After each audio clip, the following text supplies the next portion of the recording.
saut de vague.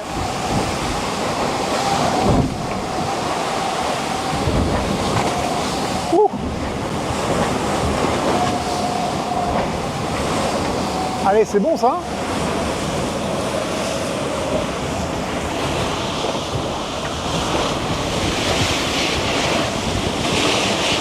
Ah, il y a l'arrière qui décolle. Je vais lui plaquer l'arrière avec le ballast.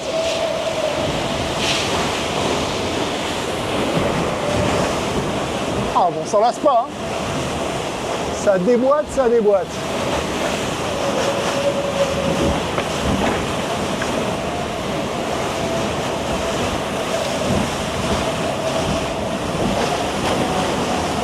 Allez, c'est reparti, un dernier.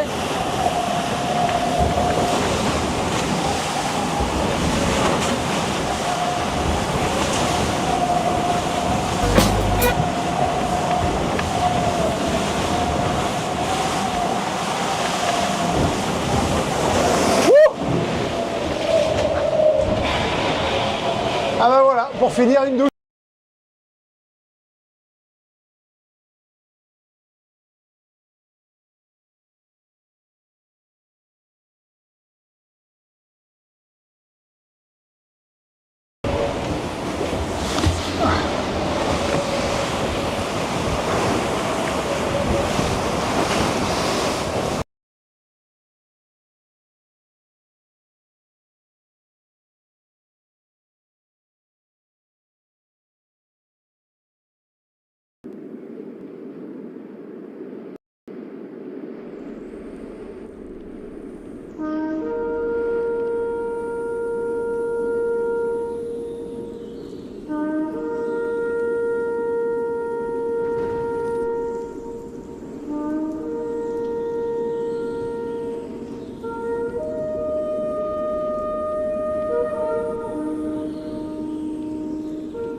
Hello, seawolf.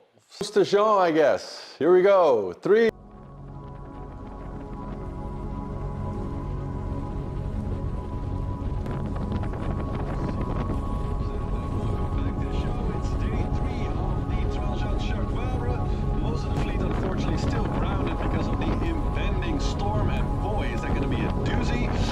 But we have some cool updates on Yoann Richomme.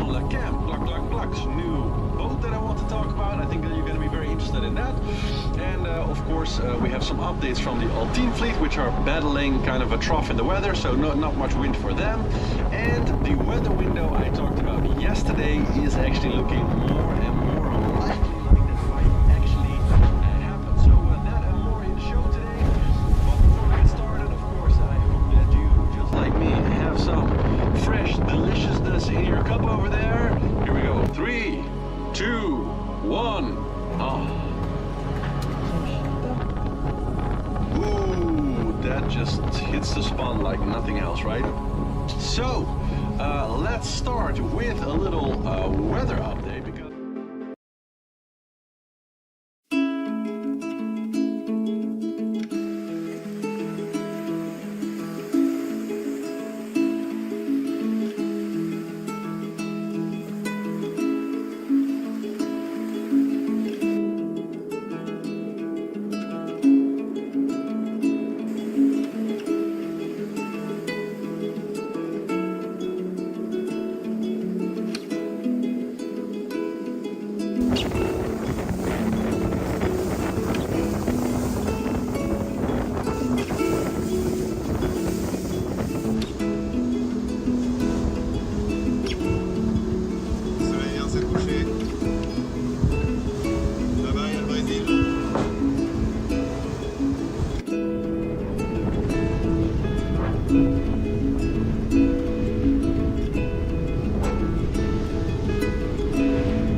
In 1873, Jules Verne published his novel Le Tour du Monde en 80 jours.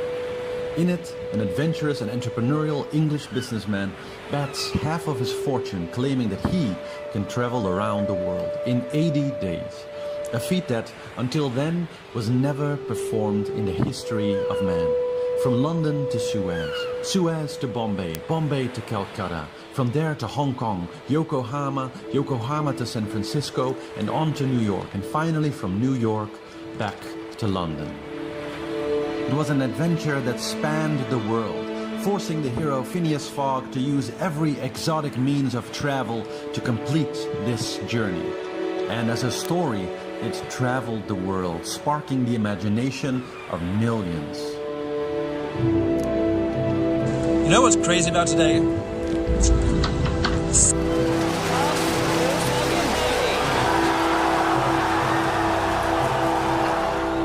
And that imagination has brought us further than Phineas Fogg or even Jules Verne himself. Donald was quite interesting in those press conferences. Inspired by Jules Verne's great legacy and the amazing race of Phineas Fogg around the world, sailors came up with a great idea to push technology and innovation. A great but simple challenge: to build the fastest ship humans have ever made and race it around the world faster than humans have ever done before. And so, the Trophée de Jules Verne was born. Now, in order to keep the contest as open and innovative as possible, it was decided that the boats could be any size, the crews could be any size, and any design was welcome, so long as the goal was to round the globe in less than 80 days or best the latest record.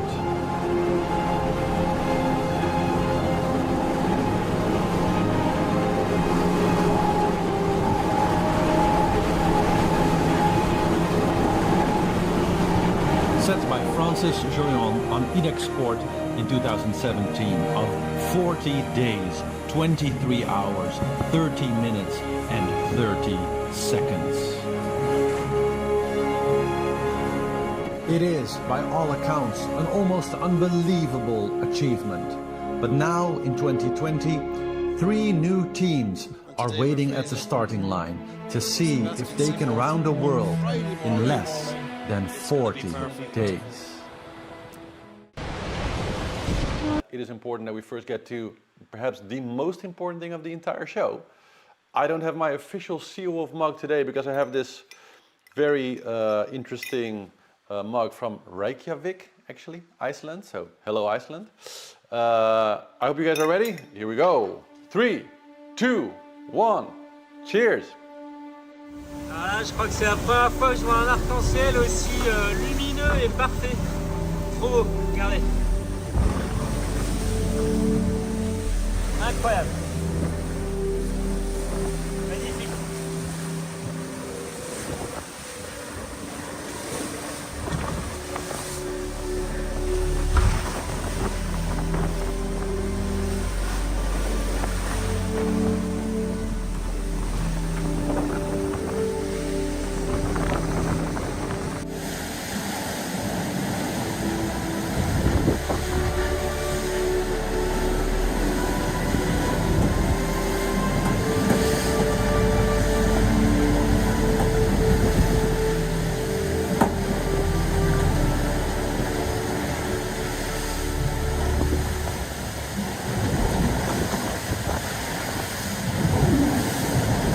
Yeah, and cool by the way that...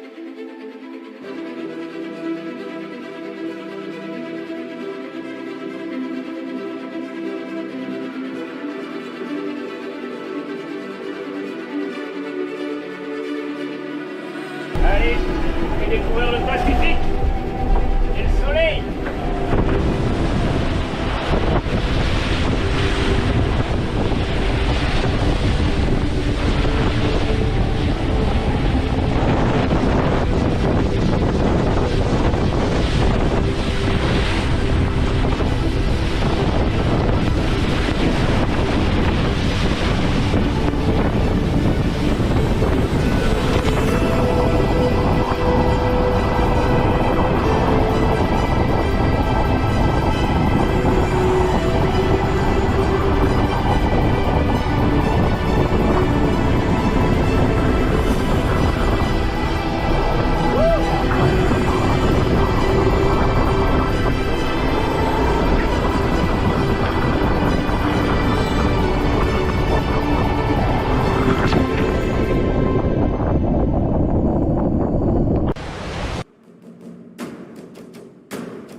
l'état de la mer, les amis. Regardez, on a plus de 50 nœuds de vent. You know what's crazy about today? 64 days around the world non-stop, solo on a monohull, was inconceivable when I was growing up in New Zealand in the 1990s. And I know that because my sailing hero at the time, Sir Peter Blake, had a New Zealand entry, Enza, in the Trophée Jules Verne, the ultimate no rules, no holds barred effort to sail around the world in 80 days. And that was on 100 something plus carbon fiber catamaran, fully crewed, the absolute pinnacle of technology at the time.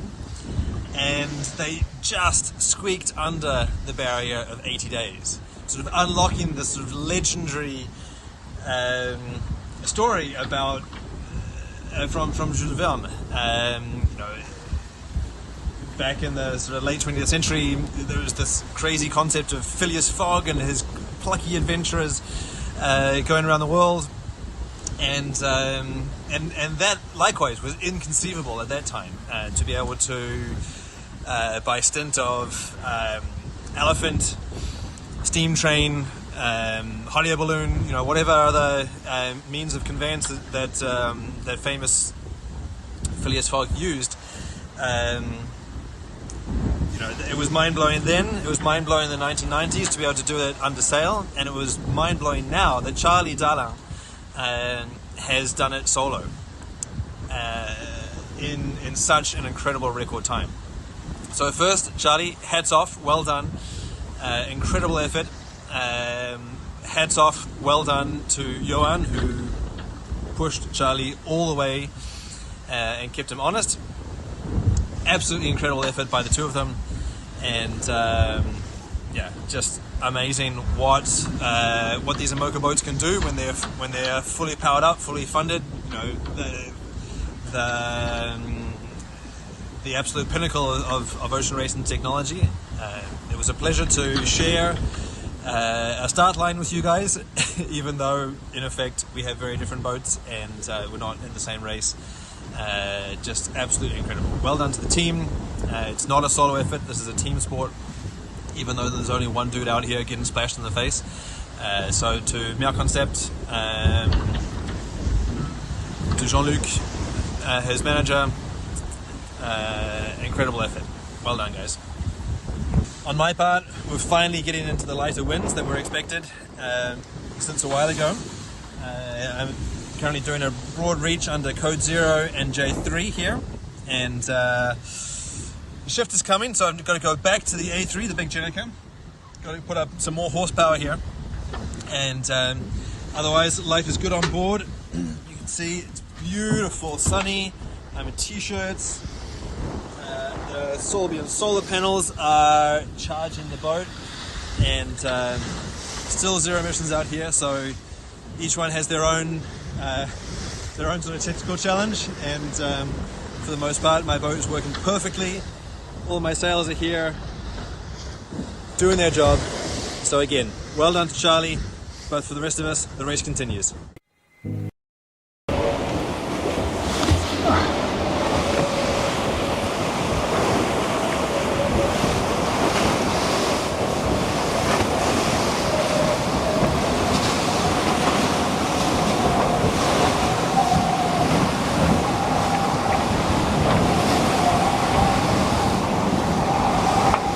Bien, 30 nœuds. Petit saut de vague.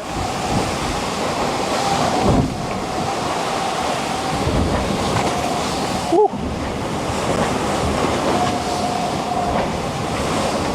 Allez, c'est bon ça.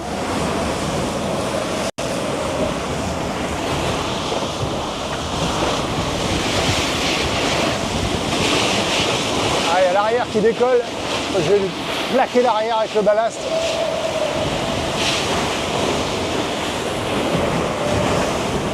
Ah bon, on s'en lasse pas, hein. Ça déboîte, ça déboîte.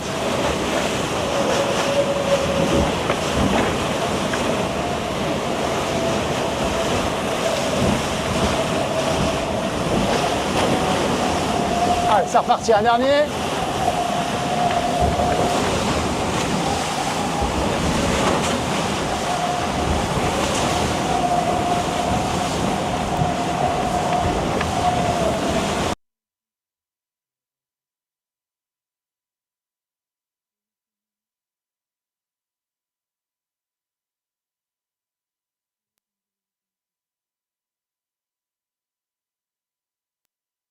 Hello, Seawolves. Good morning or evening or afternoon, no matter where you are. Hope you're all having a good day. Hope you have a delicious drink. Well, you can see the countdown right there. So even though you can't see me, here we go. 3, 2, 1. Cheers, Wolves.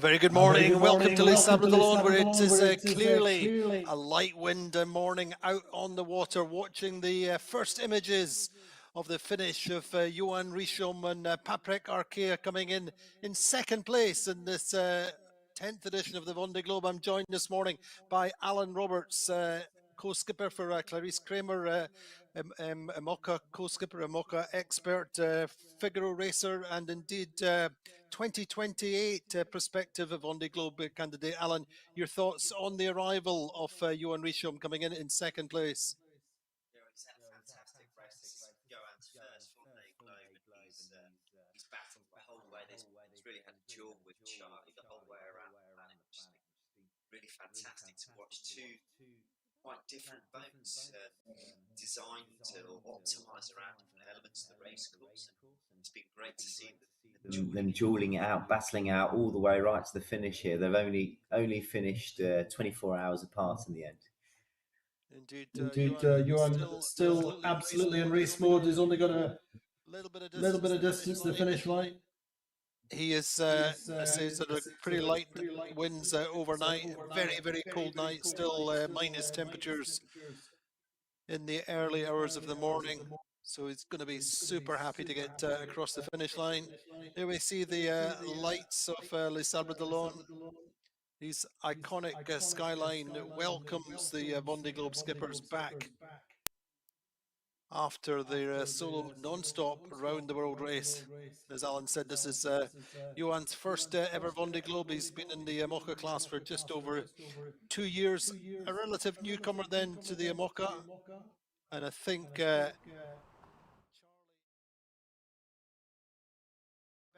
his experience in the south, I think, was key.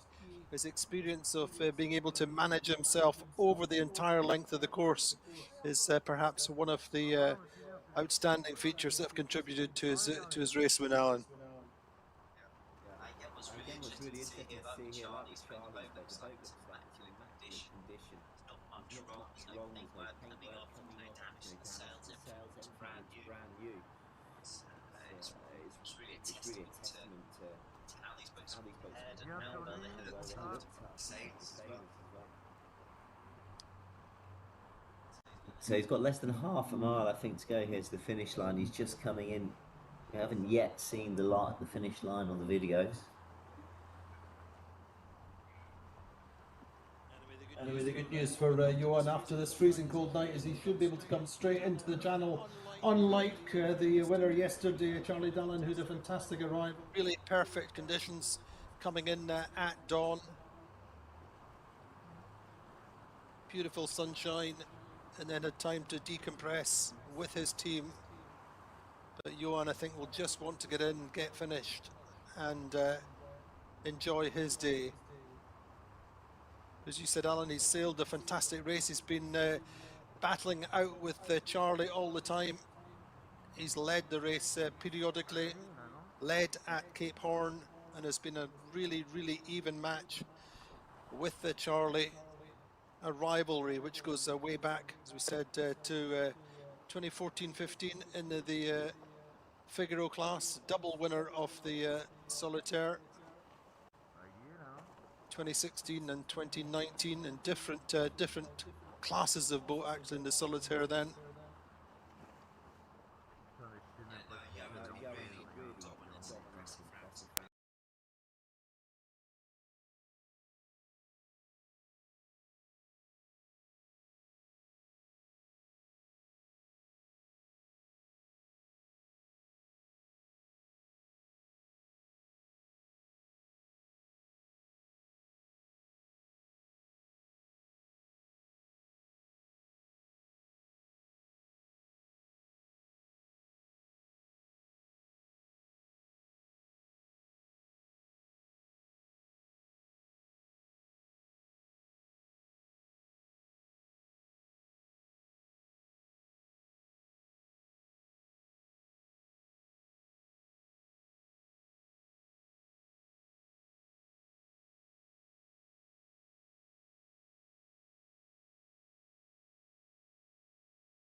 His first Vendeeglobe, I think he will be quite content in the end with second place. He said he didn't mind being second if he was second to Charlie, who he's acknowledged was better round the course. But he sailed such a fantastic race as Yoann. He's contributed so much in terms of communication, his passion. And he's just waiting for these final meters. Here we go. This is Yoann. Loves a little bit of showmanship when he can do it, when he needs to, as we saw at the start. and with so many of his comms over.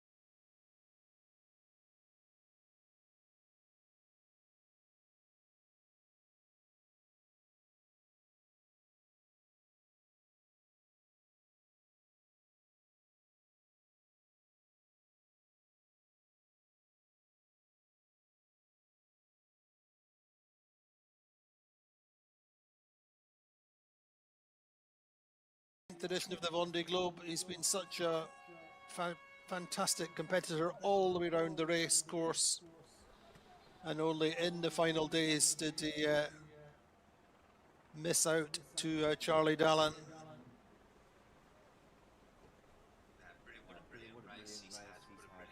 Adventure. He's really animated it for us on shore, you know, giving us his tutorials, which has been really cool to follow, and he's a very expressive sailor. You know, he definitely puts out a lot onto the social media. He shares a lot. He's very good with his communications. And you know, that hasn't slowed him down at all on the race course. He's been giving it 100% the whole way around, which has been really cool to see. I'm sure he'll be happy to get back on shore now, to catch back up with his family. I think he's found the solitude a little bit more testing than Charlie had said, who knew what he was going into.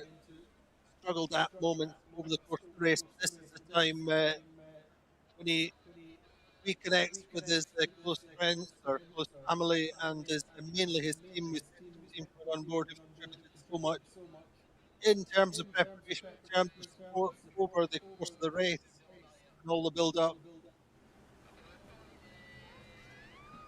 Was certainly one of the top two favourites ranked coming into this race.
In the last time he raced the Route de Rome, he had to take a penalty, ended up miles behind the leaders, and just worked his way through the fleet and still won quite conclusively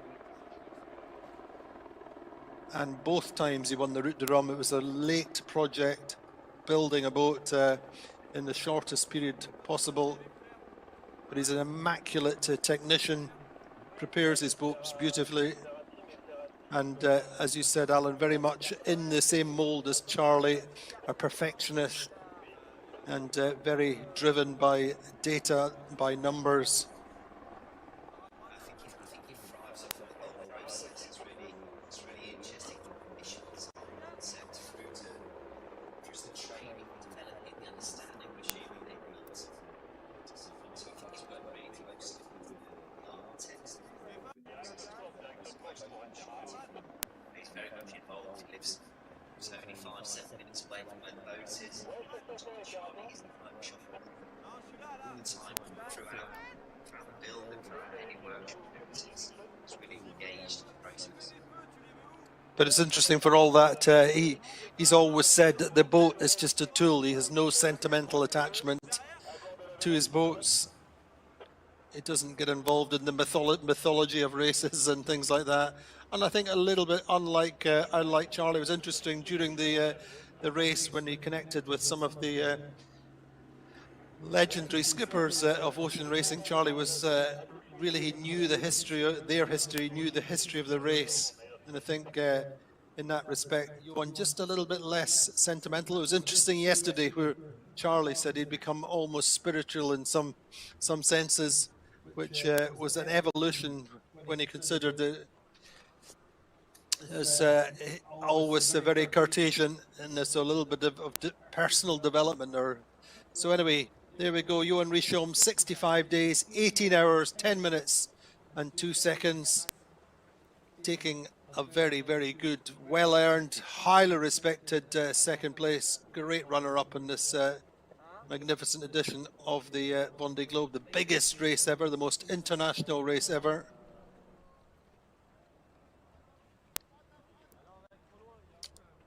But a light wind, cold finish for him. Still a little bit before dawn here, Alan. Yeah, the short group will be tidying up the boat now. They're furling the sails, dropping stuff down, discovering what it's like inside of Yoann.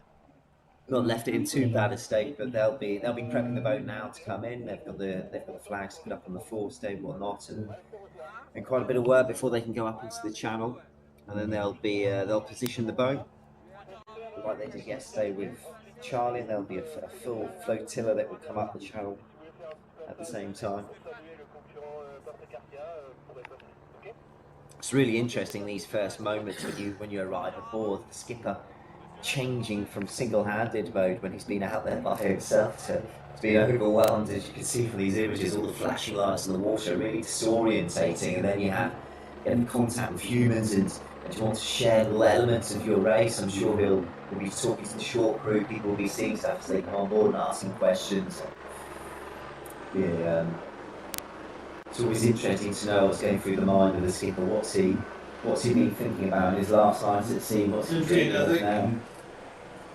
Knowing him, I think he'll be in a similar position in some respects to Charlie 4 years ago. He'll be thinking, okay, I've learned all these things. They'll have a huge list to debrief for this team, and they'll be looking forward to making plans for 2028, you would hope. And moving forward from here, hopefully in 2028 we see another battle of these titans. Yeah, it'll be interesting to see for sure Yoann's mindset after the race now, and also in a month or two's time as he's absorbed the experience, and see whether he's enjoyed it. I know he found it challenging in the Southern Ocean. In the Southern Ocean, you spend a long time, you spend a long period by yourself. It's a very different type of sailing to what he's done before, transatlantic racing. So seeing how he dealt with that solitude.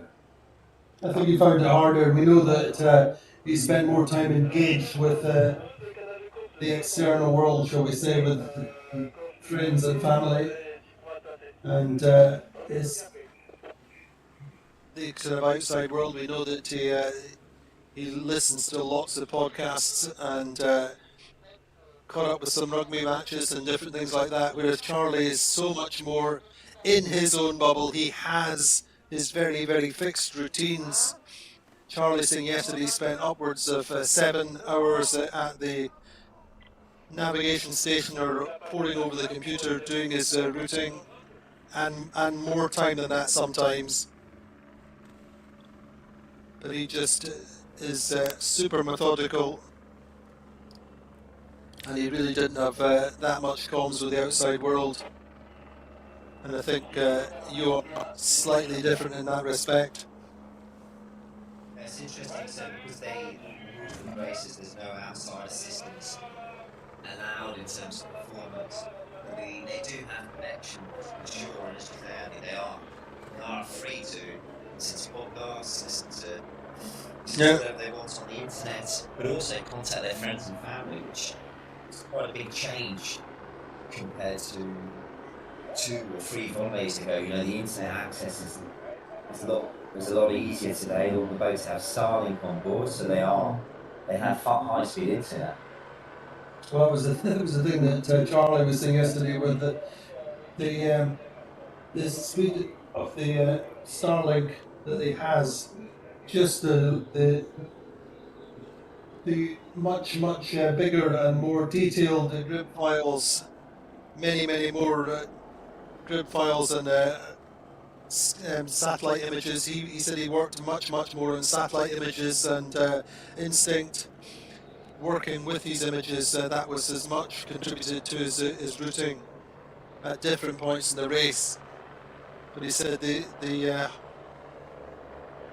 grid files were so much more accurate in certain places, and correspondingly, rather than spending a little bit less time, he spent much more time just poring over the potential routes and making sure that he was totally confident in his decisions.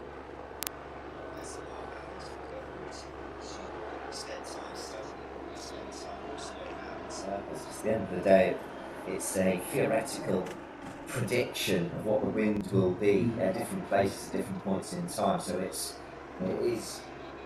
varies around the planet and for different models, and you can spend a lot of time going around in circles, getting lost in what you think the ideal route may be.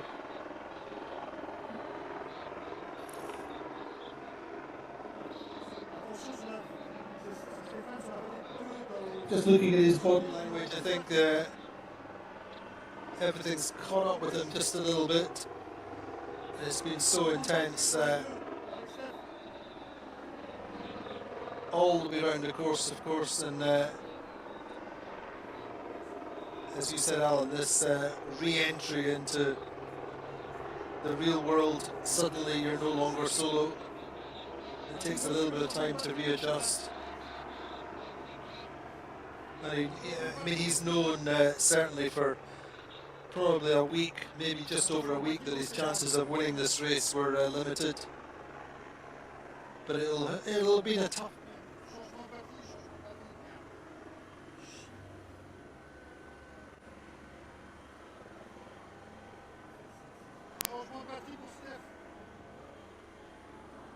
I mean, the race is never over, it's over.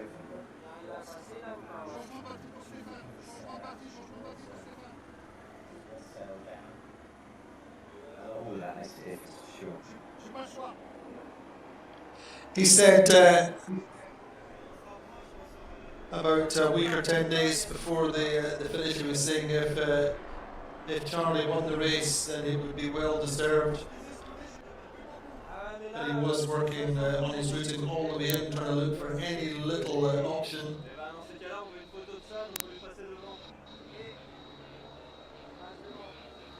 But he's such a respected skipper as Yoann Richome, all the way through the fleet. He's got a fabulous record.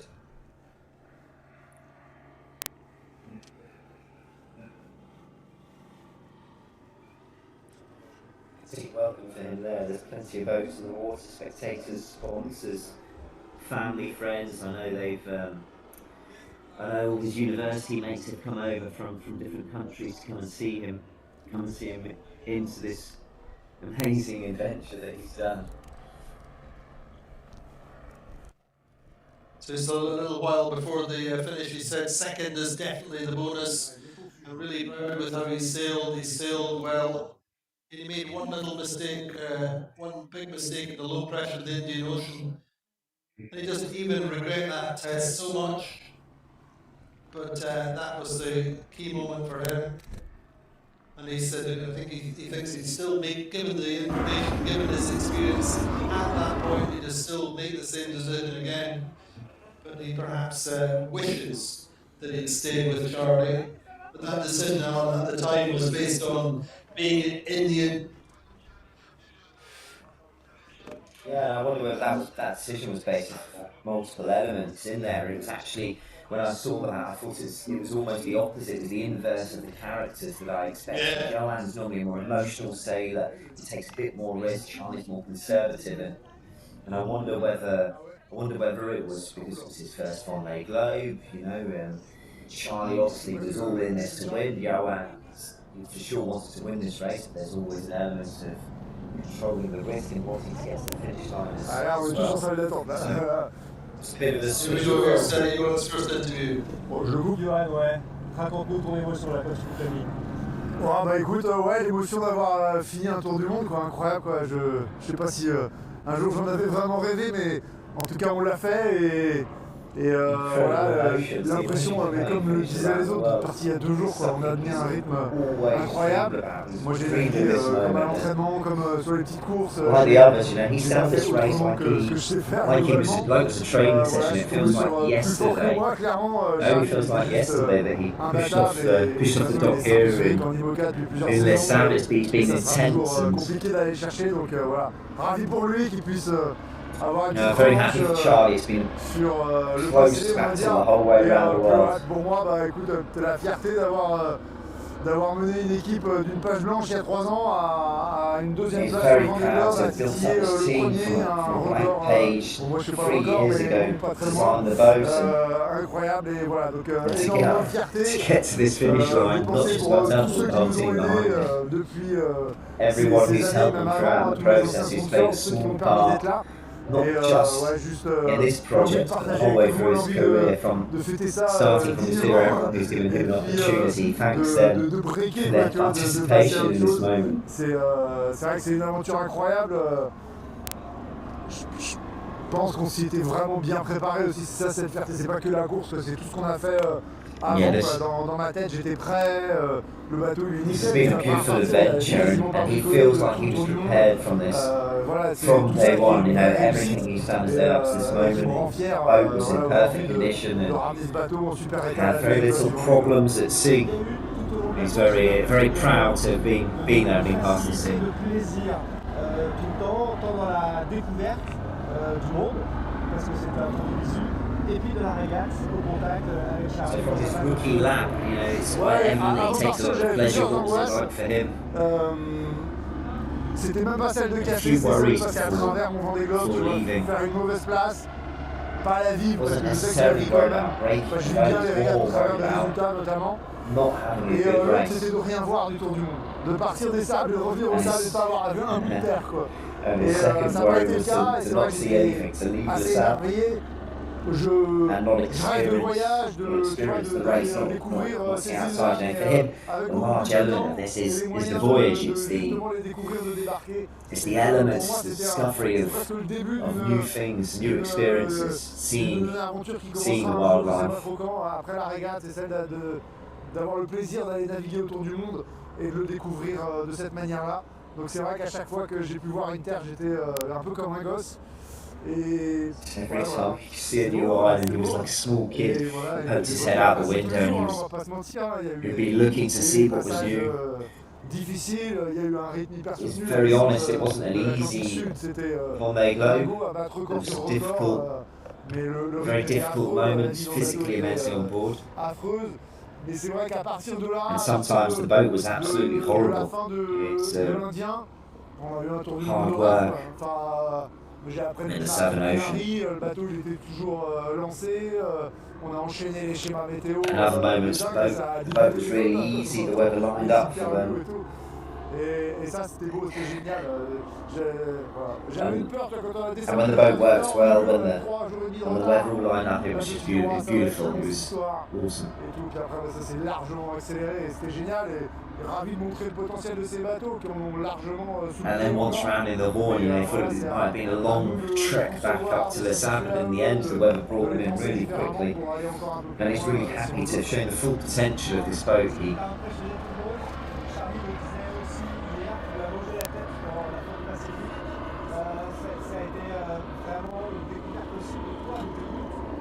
Pas tant que ça en fait.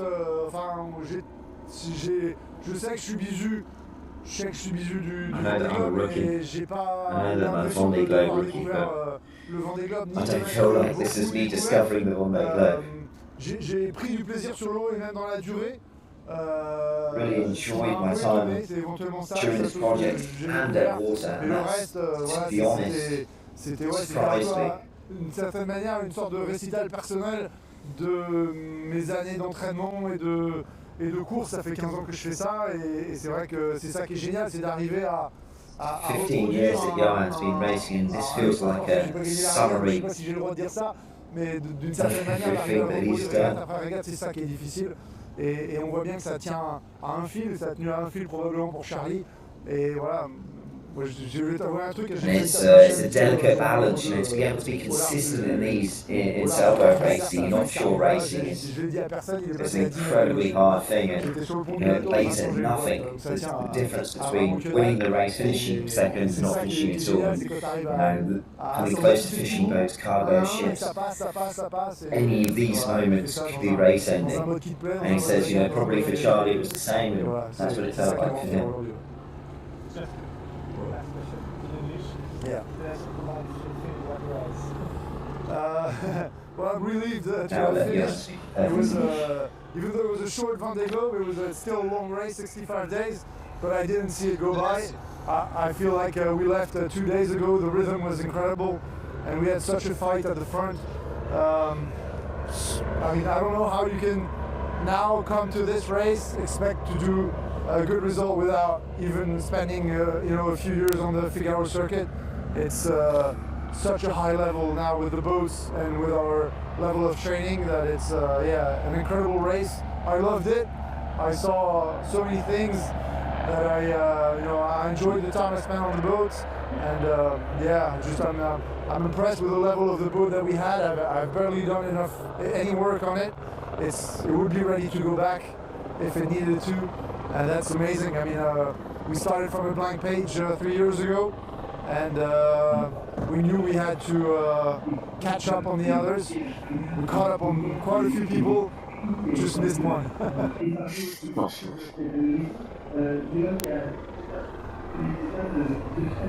So there we go, Yoann Richome. Caught up, or always playing catch up, get into the programme behind some of the bigger teams. He said he caught up and just missed the one place, Alan. Yeah, well, I think Yoann was on really good form there. I mean, like Charlie, he looked re-energised, he didn't look tired. It's very different images from what we're used to at the end of Vendeeglobe. I think we're seeing a different breed of sailor that's coming through at the top end of this race now. These They're really laying down the gauntlet for the future, I think, both of them, just saying this is the level. And that is really going to be quite dispiriting in some senses for the boats which are, over 1,000 miles behind at the moment.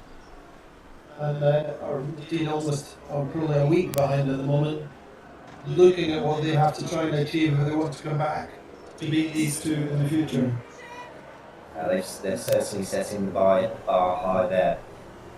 You have to remember, both of these teams are big budget teams. We knew that they were challengers for this race at the offset. They're new boats, they're professional sailors, they're big teams, and it's not the same for everyone across the board. But yeah, fundamentally, Yoann and the team have done a brilliant job on every decision from day one, and as he says, he's got no regrets.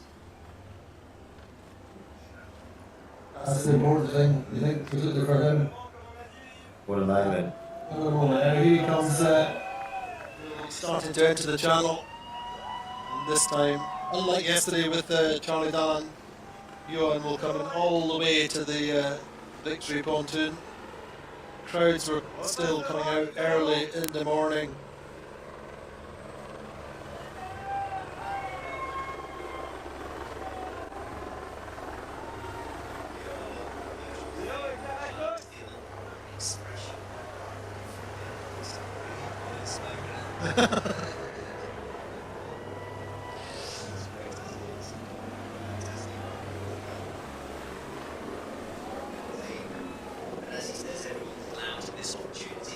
What people don't realise, but allowing a sailor to cut their teeth from the Figaro fleet, helping them get there, providing them with a bit of sponsorship, lays the foundations for this, not just for Vendeeglobe, but for a good result. So it's, he was very good there, thanking everyone that's ever helped him, that's given him a hand up, that's given him a bit of knowledge, that's supported him throughout the process.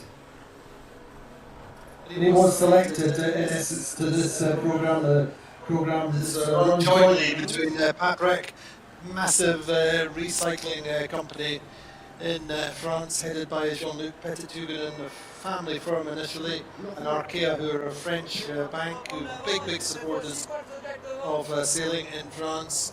They run this sponsorship program together, and indeed they were both worked together as Arkea Paprec in the previous finishes. In the previous race they were together, so they as an organisation learned from that. But let's have a quick look at the race of Yoann Richome, who really has been a contender all the way around. He's been a leader, he's been battling to the finish. And in the end, not quite getting there.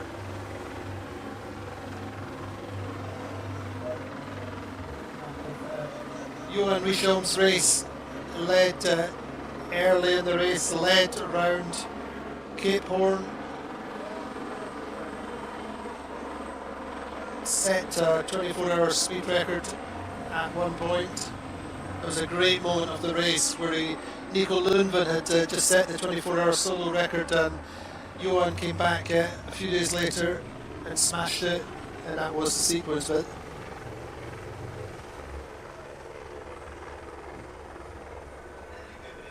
it's all between them, sending each other videos, breaking each other's records. It's good to see the camaraderie between the skippers, and we train together, we live together, we race together. It's come so close, and the relationship comes so close out in the water. And, it's good to share these moments and have fun with your comrades out in the water. So we're going to have a quick look at Yoann Richome's race. 65 days of racing. A quick recap.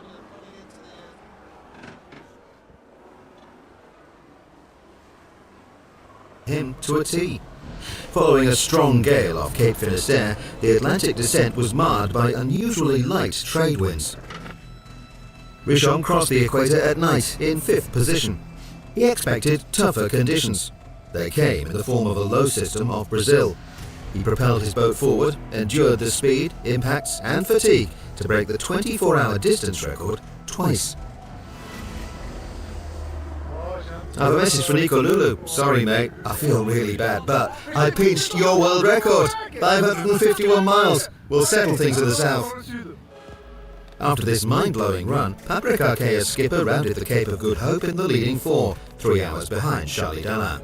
The two of them switched places several times in the Indian Ocean. It's always good to be with Charlie Dalin. He's usually heading the right way, and we're heading for the ice zone.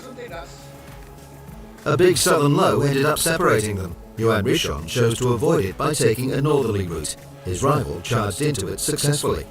With the ideal boat for heavy seas, Paprec Arkea's skipper sped up, pushing her hard. I'm a bit closer to the leaders who are having to jibe. Thomas isn't far behind. That's going to slam hard. Highly determined, he closed the 300-mile gap. He routed Lewin in third position and caught up with Dana as he entered the Pacific. Auckland Island. Awesome. Pure bliss. It's like I came here just for this. The race turned into a showdown with Charlie Dana since Sebastian Simon lost a foil. With precise weather analysis and endurance, Richome led the race in the Pacific until he rounded Cape Horn, slashing Armel Leclerc's record by 3 days. We rounded Cape Horn! In the lead! Oh, that's crazy. Quite the comeback. During the Atlantic ascent, he relinquished the lead to Dana, whose boat is better suited to moderate winds. As the semi-permanent cold front passed, the skipper, Patrick Arkea, lost around 100 miles. The ranking's not looking good. It's tricky. We're not making progress. Flat calm. It's a lottery. But the seasoned Figaro racer held fast. He caught the trade winds and then a low from America in the wake of the leader. He accelerated to finish just a few hours after Charlie Dana and wrap up a performance of remarkable endurance and tenacity.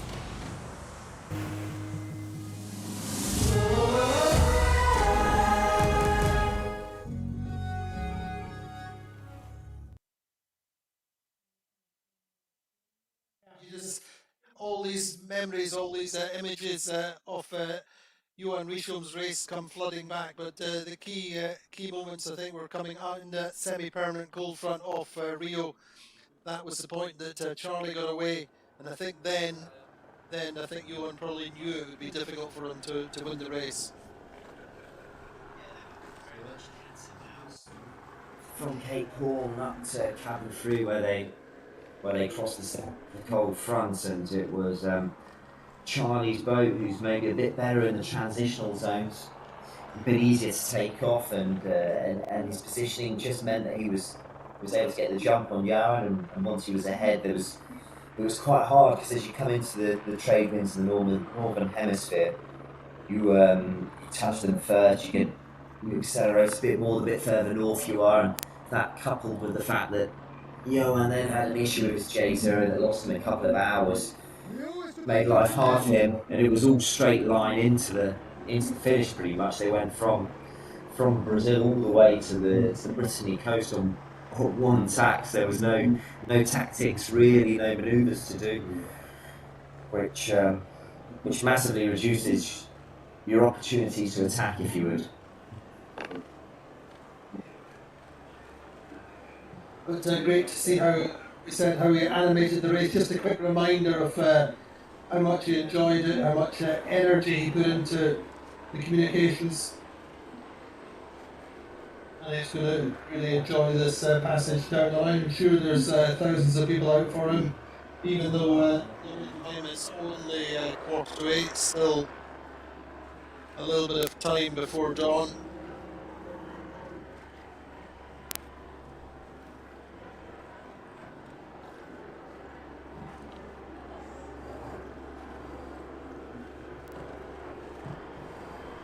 It's going to be interesting to see the two reunited on the dock. I reckon that will be a great moment. Charlie and Yoann.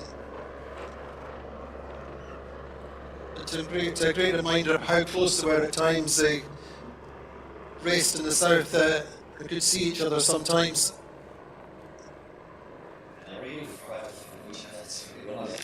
Like Yoann said there, and we saw in the recap video, they were alongside each other, which is pretty incredible. 15-20,000 miles the other side of the planet, and they were within vision of each other.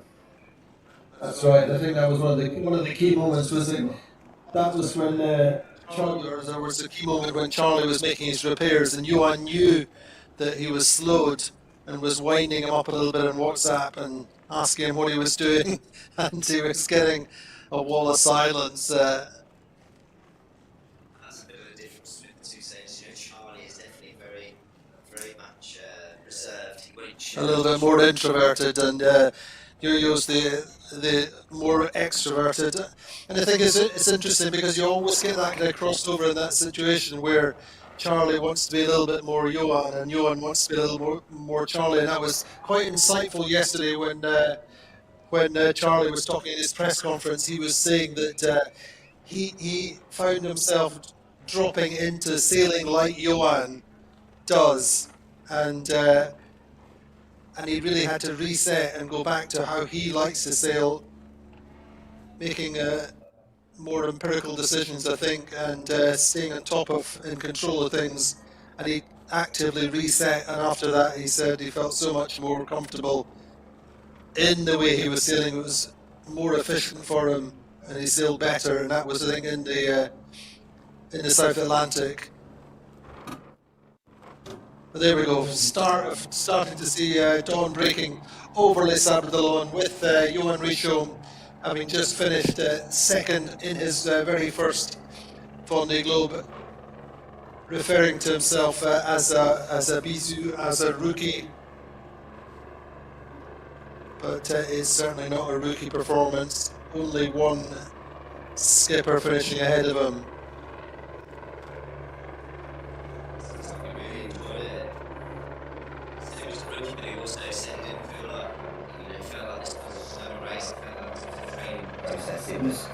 It felt natural. Felt easy to be out there. And I think he sounded like he surprised himself with how much pleasure he took from the race, both from the actual physical racing, but his ability to stick his head out and enjoy the nature around as well. I think what's interesting there is I think that energised him as much as anything in these different points in the race. I think he really, really loved his passage of Cape Horn for the first time. They were both, I mean, it's kind of almost indicative of the level of luck they've shared together. Is that they were both close in at Cape Horn. They could really enjoy the Cape Horn experience. They were only a matter of miles apart. And yeah, you can go around 2 or 3 times and never ever see it. Certainly Yoann in his first time was in close and really thrived off the experience. I think that energised him from the South Atlantic more than other skippers who they get round Cape Horn, and it's such an emotional moment. It's a big release, and then they struggle emotionally because there's still the whole Atlantic to go. Another month of sailing in many cases, and that's really tough. And I think Yoann in particular was really energised for that fight with Charlie.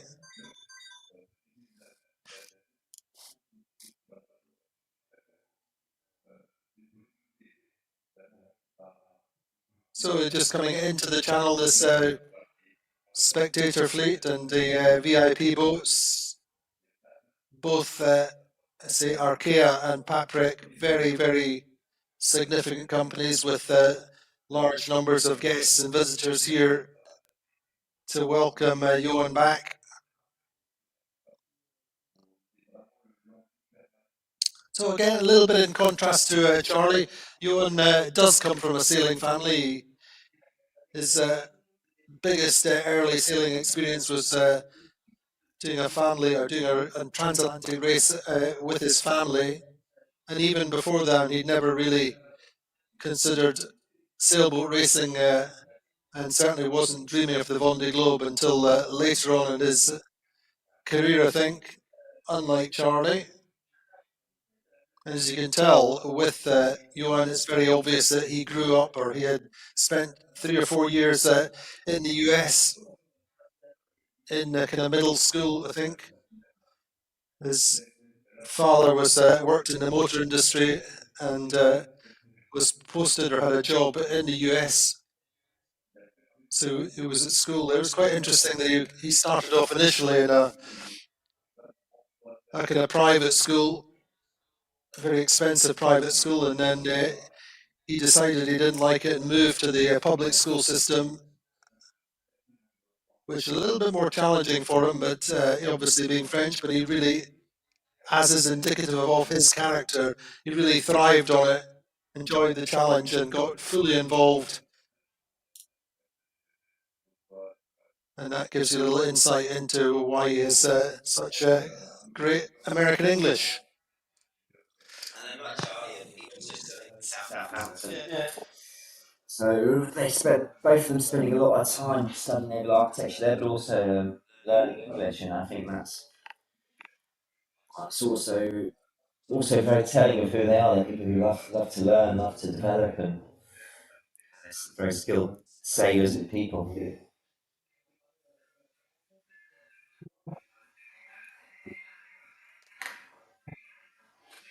So Charlie said yesterday that he has certainly has the eyes set on the transaction at Vabra this year, and then they route it on the solo race to Guadeloupe next year. They're on his horizon. Hasn't won the Route de Rome yet. It's going to be interesting to see what Yoann and the Patrick Arkea program do.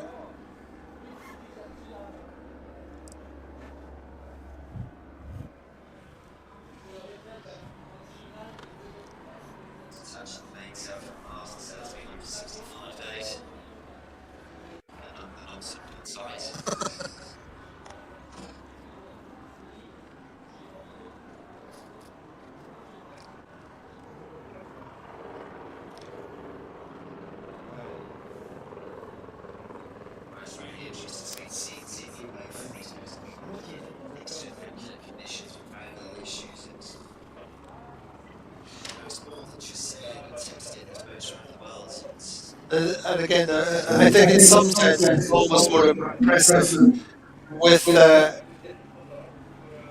this program because they're relatively new to this their first Vendeeglobe together as a team. As Yoann said, starting with a blank sheet of paper 3 years ago, they were playing catch up, whereas in this environment, in this situation, and then Charlie's team, the Mer Concept,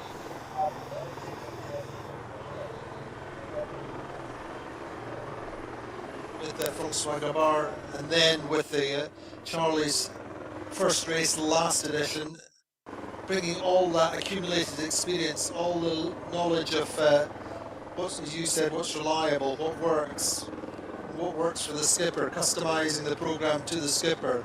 That's all significant in performance and reliability. And so, massive kudos then to Yoann's team, as you said, for getting the boat back at pretty much 100%.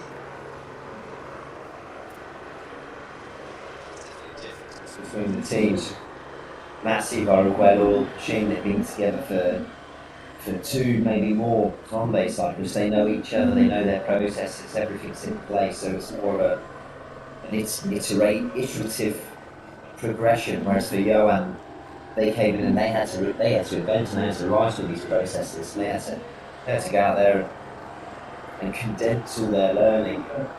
And if you imagine that Charlie and the team had an 8-year run up to this, Yoann's only had a 3 or less than 3, 2.5-year run up to this. There was, hats off to them being able to identify the problems and get put together to get around the race. It's a bit of an issue. That was what I was just saying before we went into the recap was that the Arkea Paprec Arkea program is a standalone program which they actually recruited Yoann to the program. They highlighted him as the skipper they wanted.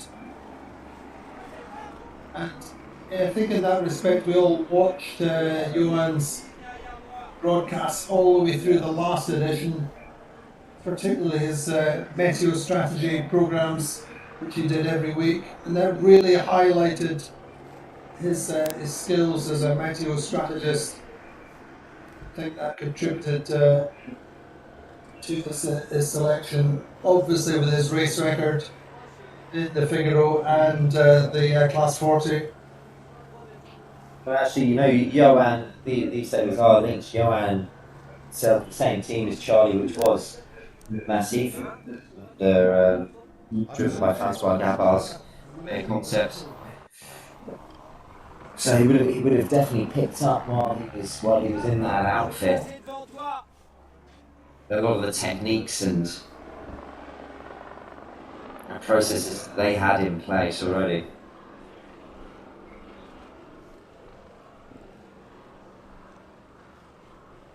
And how bad it smells up there in the fore hatch.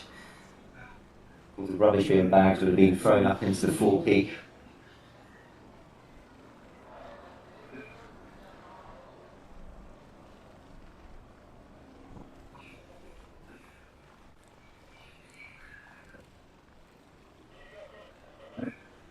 So there is strict protocols. You have to have certain flags on your forestay before you come into the channel. Before you park the boat. So certain flags up before you come across the finish line, even when it's completely dark. And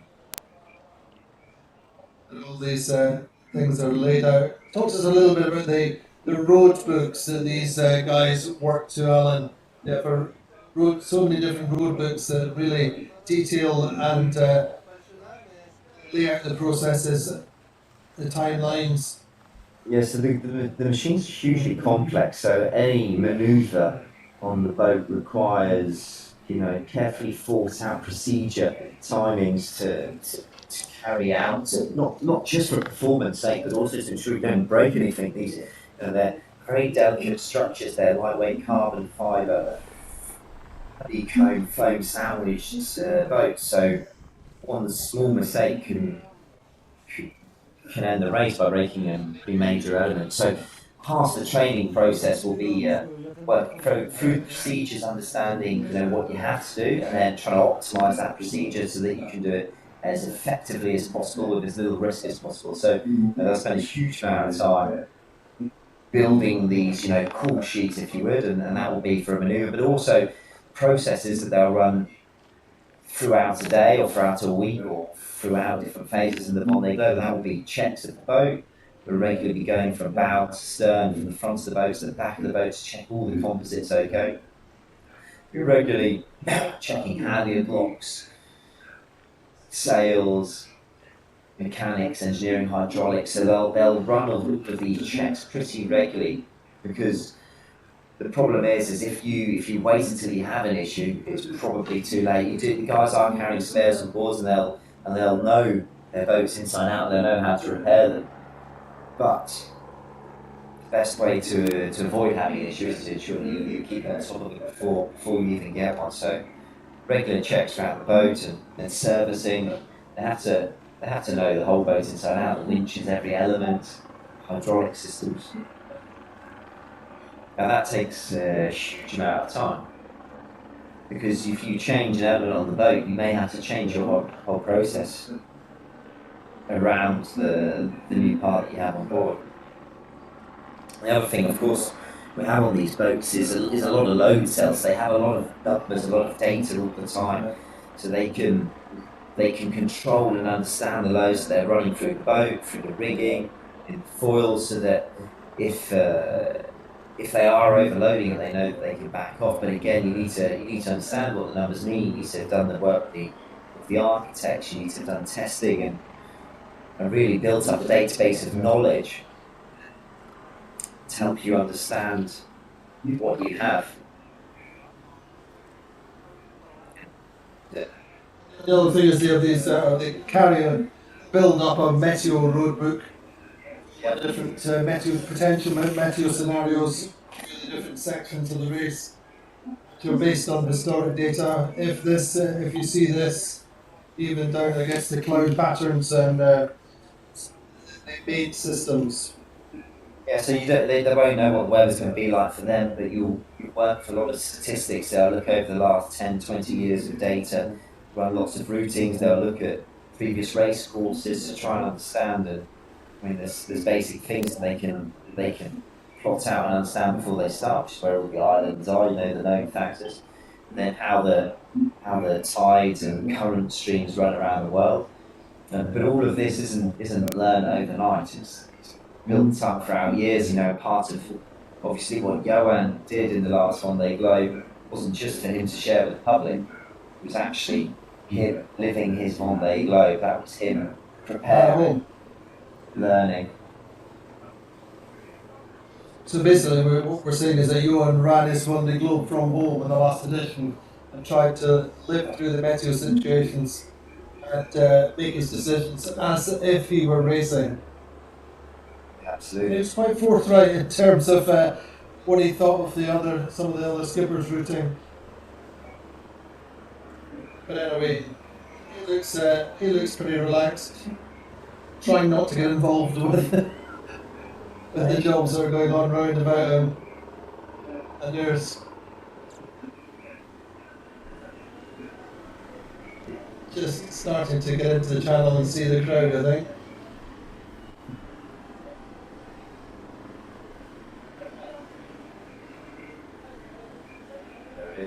So there's some people out to welcome him in. Cold morning, as I said, we came into work in the very small hours of the morning. There's already people going out onto the channel to find their best vantage spot. Just after 8 o'clock here in Les Sables. Just started to see the first signs of dawn.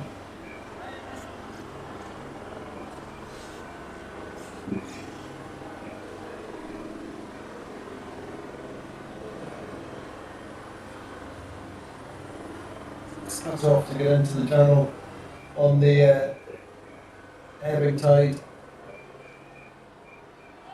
There we go, the iconic flares coming into the very entrance to the Les Sables channel. Again, one of these moments, just time to celebrate, time to re-enter into Les Sables, where he left 65 days ago with a record fleet of 39 other Remocas. You can hear the cheers, the salutes for Yoann Richome, runner-up in this Vendeeglobe. What a feeling, eh? There's something magic about this channel in Les Sables d'Olonne. It's over a kilometre long and it's lined the whole way down of people, and it's just the right width that you can engage with the crowd. You can hear them, they can hear you. And it's an incredible feeling. And Yoann will be pretty pleased here. He's completed a lap of the planet at Vendeeglobe, coming in second place, which is a monumental achievement.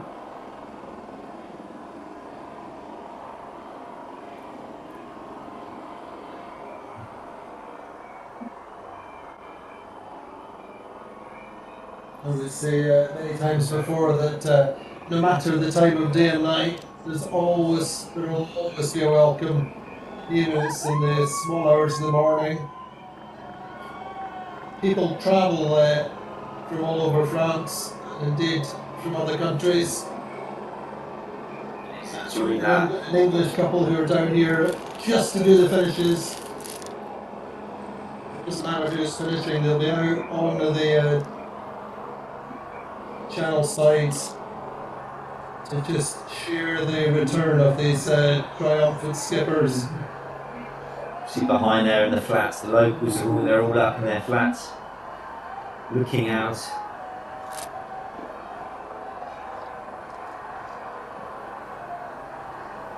It looks very relaxed, Yoann. It's pretty incredible.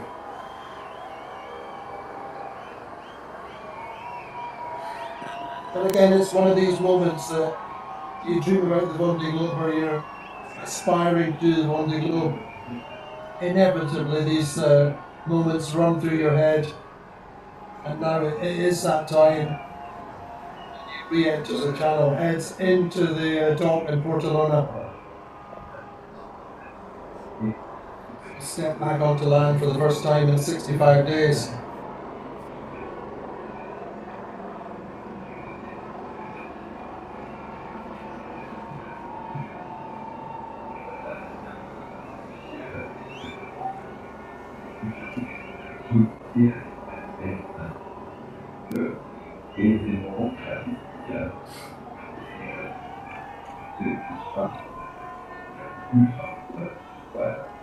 Et je pense que Yoann, c'est la première mission.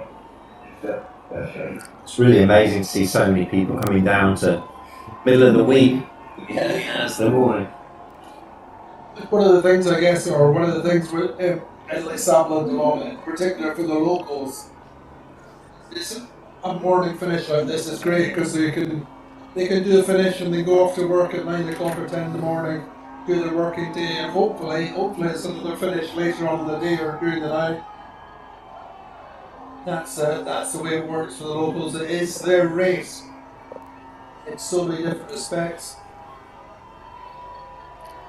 Hundreds and hundreds of volunteers get involved with the race, perform so many essential tasks. Down to doing all the security around the village and the different areas around the town which need to be marshalled. Of these hundreds, literally hundreds of volunteers who give their time over weeks pre-start, with a 3-week pre-start period when the village was open.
Again, a period to do.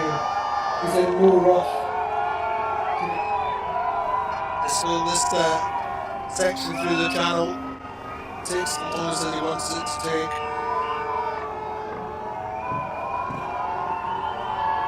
I think as much as anything you want to give value to these lovely people who've come out to celebrate, to salute him as they come in, giving his time generously, as we saw Charlie doing yesterday.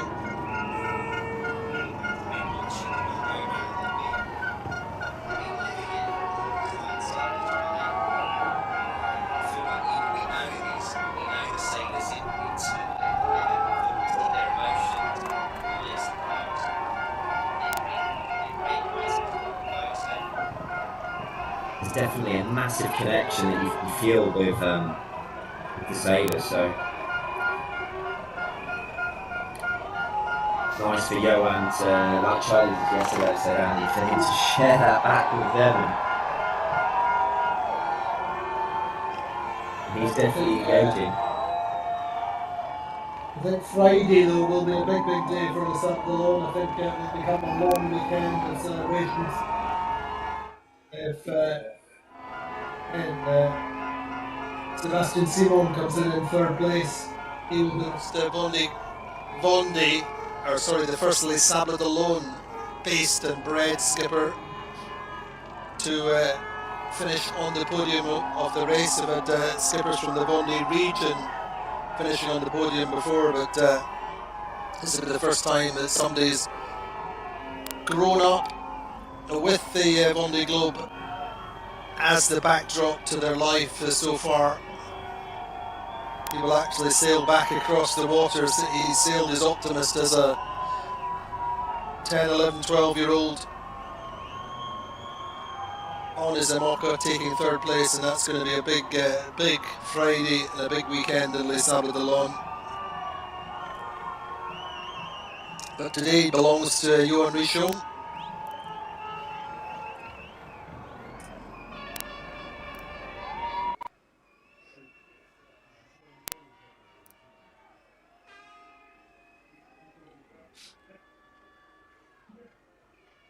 So just coming, I think, starting to get past the Capitalery, I think, on their left side.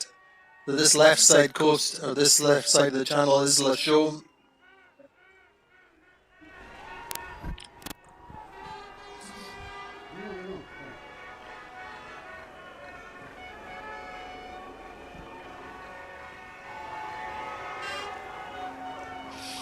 And starting to see the real light, the real dawn coming through.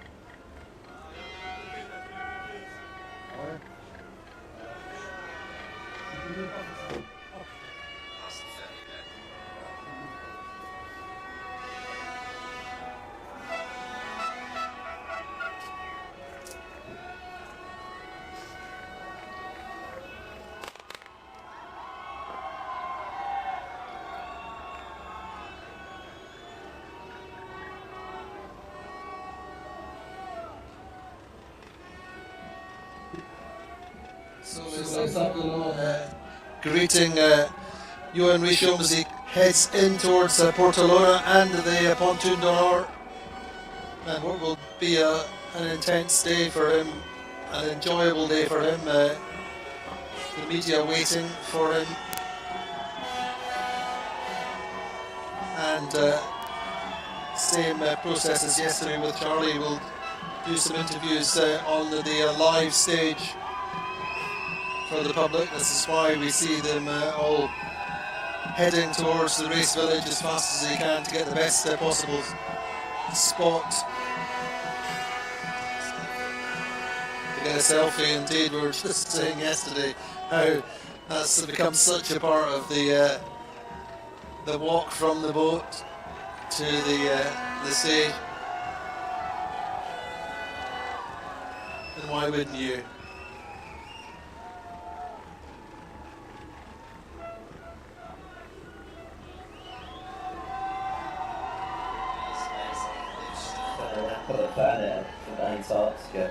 It's such an incredible thing to experience for the first time, to watch, to go on the water and welcome back the skipper in the Vendeeglobe.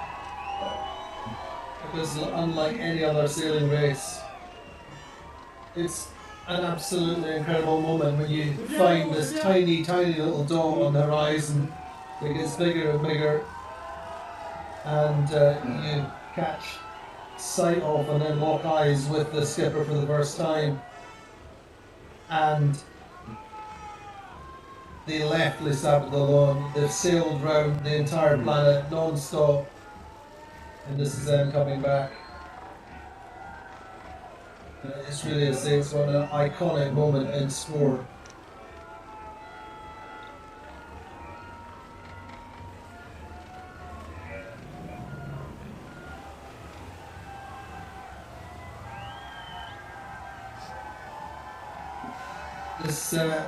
This technology advances with every edition. Lots of different new iterations of sails and electronics technology, but it's still all about the human and human performance, isn't it?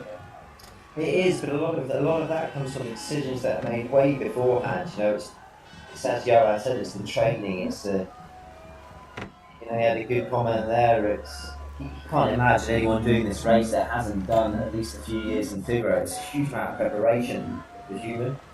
But then also the technology, the decisions that are made 3 years, 4 years in advance. And what is interesting to see is there are different options. You know, this is a different design boat, different philosophy, different sails, different, down to the sailing cloak kit that the guys are using. There's plenty of options out there, and you've got to make your route and make decisions, but what's important is having attention to the detail throughout the process. And we see both of these sailors are they've got a high attention to detail from day one. Day one started 20 years ago.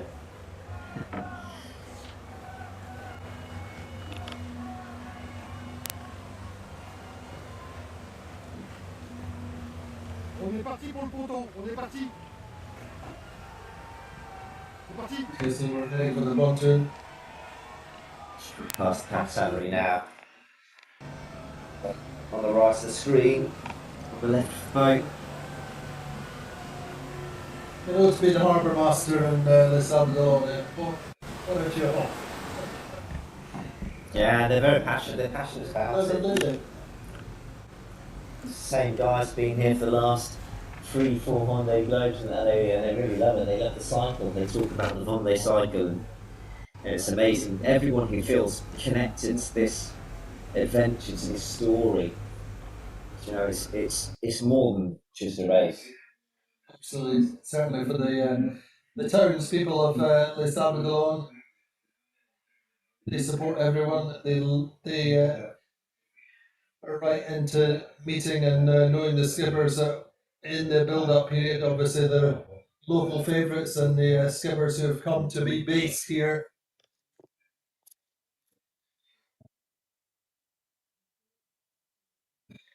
Like Calais, like Arnaud Boissy, who's been here most of his life, but he's from Arcachon originally.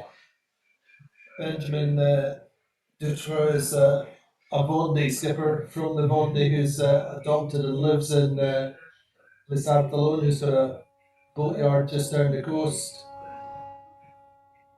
Denny van Veenberg, the Belgian skipper, is based here. And a lot of races throughout the season are hosted here through for the range of classes, from the minis to the figure race, the class 40s, and even Imoca races outside the Vendeeglobe. It's a big venue with a big capacity, and the town love it. I think it's a real testament to their love that they're able to attract these big races, and one can exist really. Sables is very much becoming part of the woodwork of offshore sailing. It's the home of the Vendeeglobe.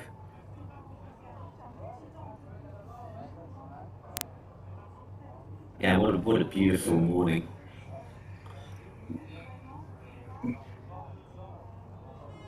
We've seen worse Vendée arrivals than this, otherwise. Quick show of the beautiful Long Beach out to the east of the entrance to the channel, which brings so many summer visitors here. And in the winter, every 4 years, it's all about the Vendeeglobe and brings in millions and millions of euros to the local economy. But here we go, we just have only a few hundred meters for Yoann Richome before he gets into the Monton d'Honneur here in the heart of the Portolona.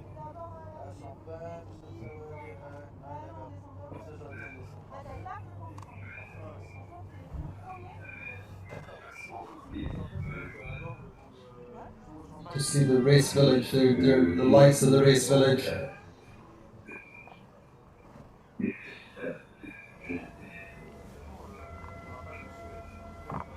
This big marina, the Portolona marina.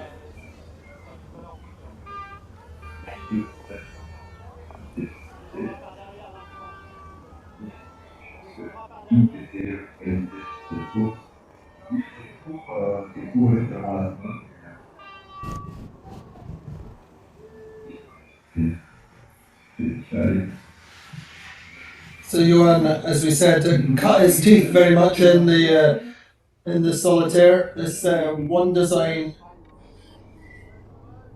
class of solo offshore racers, won it twice in different circumstances, different classes. Alan Dundee won in the first year of the Figaro 3, but he was able to just impose himself, and he's just a level above the rest of the fleet on that occasion. Yeah, I think so Yoann won the Figaro 2s, which was the previous design of the boats.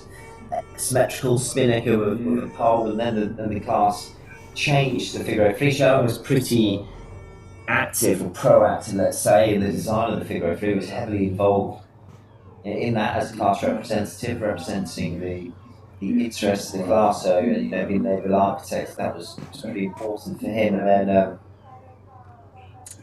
And then he had the opportunity to race on colours, racing the OC Sports boat that was the first year in the figure eight three, and yeah, he had taken a year in between that. He'd spent a year racing class 40. So, you know, I think what he learned in the class 40 was really applicable and almost gave him a head start to the rest of the fleet that had just moved from the figure eight 2 to the figure eight 3. That was the year that all the big names came back to race, and so it was a hugely competitive edition. It's a very worthy winner in the end. Anyway, Yoann Richome then coming into the pontoon d'honneur. On the right there, you see the mural with all the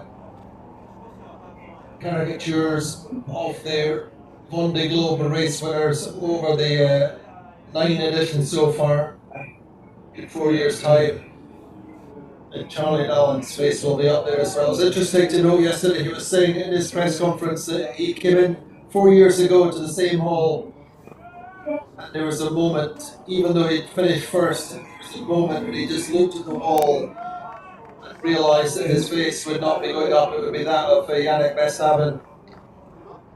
In 4 years, as say, he will join the ranks of the winners, the Vendeeglobe.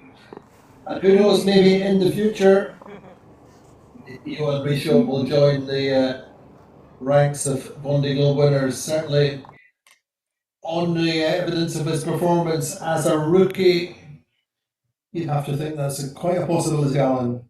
Oh, massively. I mean, Yoann showed he's a competitor. We knew it already, and he's just absolutely solidified his position in the offshore racing world and showing everyone, you know, it's not just in the figure eights and the class 40s, it's multi-class. Seriously impressive, and you know, to master these boats is another level now of sailing. But you have to be so complete, so rounded, and resilient so much.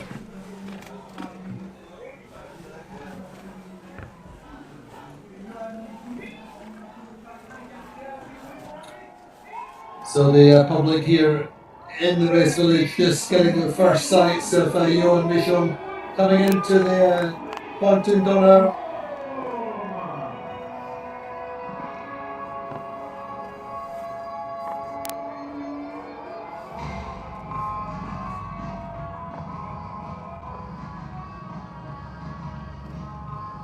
Two boats alongside each other there. Just passing each other coming into the dock. Merci Fenarker après.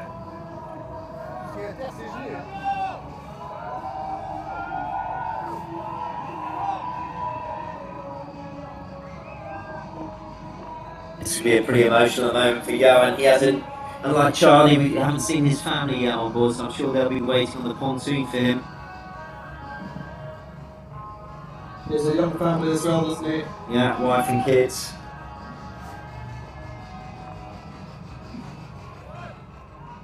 Saying that just looking forward to seeing his girls and taking them to school and things like that. Getting back into normality, into the routine of it. Anyway, Inez is welcome.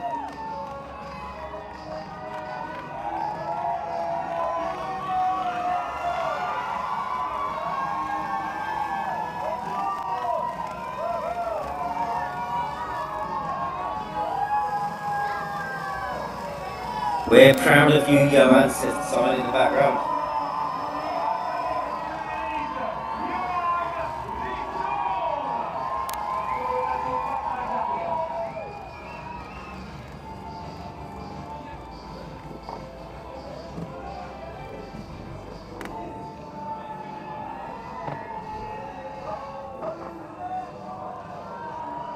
I love that he's still in control of the boat. Yeah. He's telling the guys, okay, this is the perfect spot. You can stop here.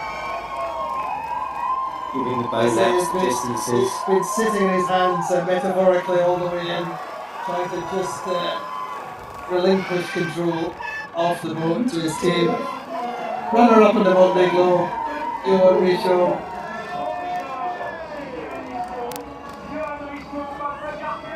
Big love from the crowds here.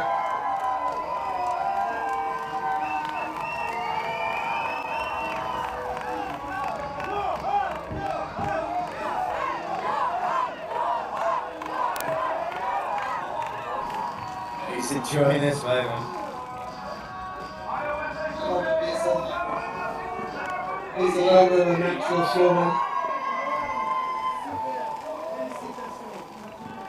Here we go, Monsieur Leboeuf, the president of the SAM Vendée, the president of the Vendée region, very much the figurehead of the race.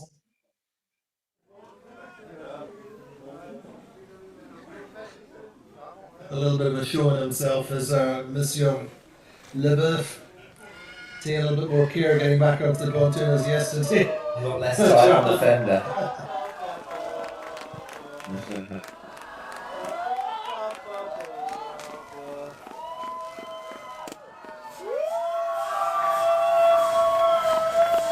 Champagne moment for Yoann Richome.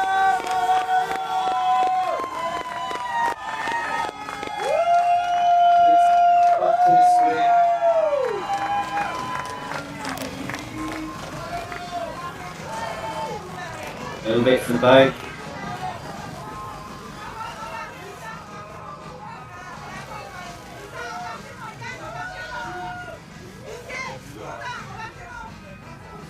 Another little thing, this is a week for interviews. It was interesting yesterday. Charlie Dallin, who again is Cartesian and empirical, he's driven by data. He was saying yesterday he'd become a little bit more spiritual, and it was interesting. Last race, he didn't offer with the Neptune.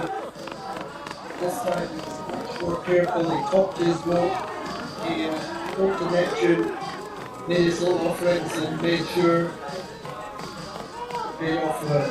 So meantime, Yoann reunited with his family. Straight with the family there. Quick transition onto the land. Again, I think a little bit of contrast there. He just wants to get onto land, get in amongst his nearest and dearest, the VIPs, the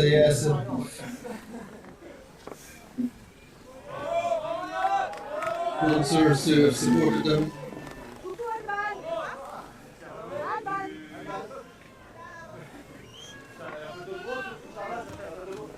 We'll come back and do our media interviews in a few seconds. It's kids.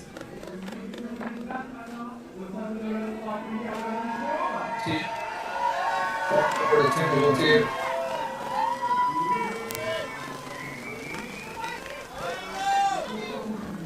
Team photo, I reckon.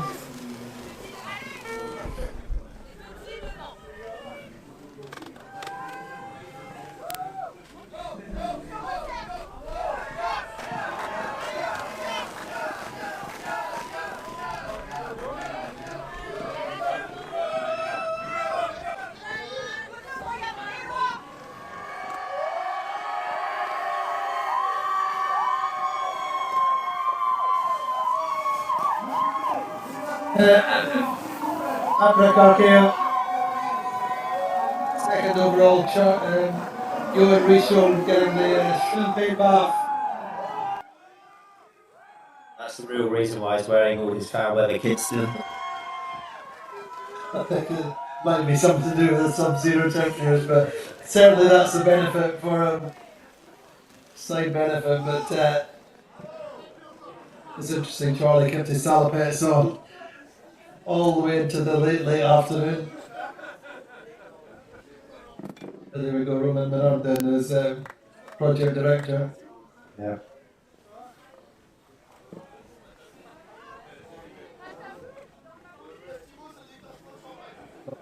Experience in America. And that's what counts in projects like this.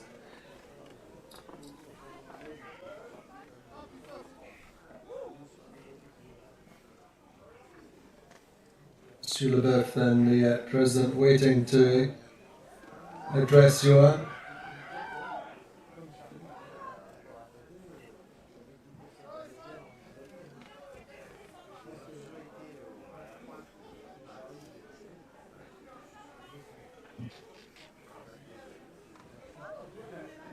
So this another beautiful morning, very, very light winds, very cold. It's going to continue for this like a few days. Certainly I think we should get some good weather still on Friday for the arrival of Sébastien Simon.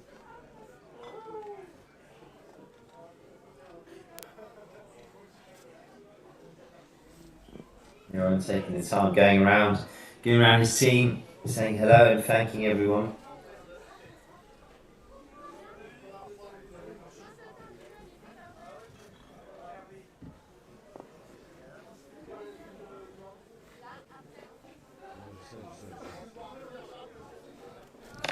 Just seeing Jan Elias with him there, his co-skipper, who's contributed a lot to the programme, I think. Been very much his right-hand man. Yeah, Yoann, a fantastic ocean racer, probably one of the best, arguably, 3-time Solitaire de Figaro winner, Vendeeglobe veteran. And I think one of probably the all-time greats in the offshore French single-handed sailing one. He's been a key part of Yoann's development for sure. I mean, Yoann brilliant by himself, but Jan Elias a very different type of sailor, feeling sailor, less driven by numbers, more driven by feel. And an interesting link between Yoann and Charlie is Jan also did a huge amount of sailing with Charlie. Jan actually invited Charlie on board his boat when he had a project taken out. Then sailing again with him on board Massif.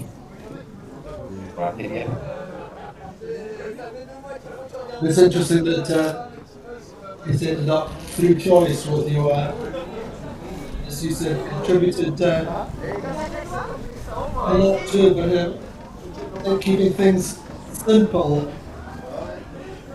and peering things back to the basics and not getting disappearing down the rabbit holes of technology or overthinking, overcomplicating things. I think that's as much as anything a key part of his contribution. Absolutely, Jan is very raw. He's very feeling based, and you have direct feedback and ideas, and very exploratory sailing and everything like, which I think is very complementary to Jan, and that's probably why there's the moment Charlie reunited with Yoann. Fantastic, isn't it? They battled so long. Respect, empathy between the two of them, the shared empathy. They've been through the same adventure.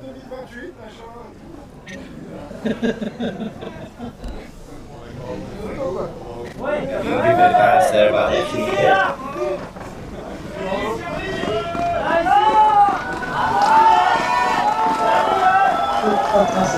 absolutely love that because it encapsulates so much about the relationship.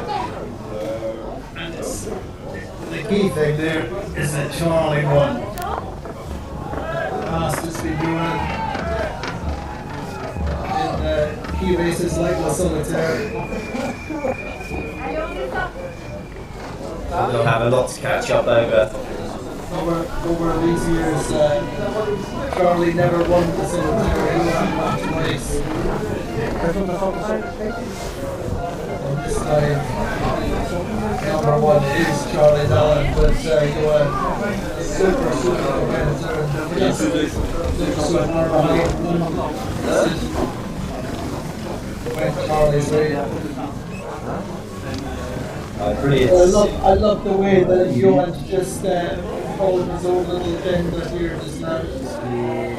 Just in his own time. He's come on shore, he's met the nearest and dearest his supporters.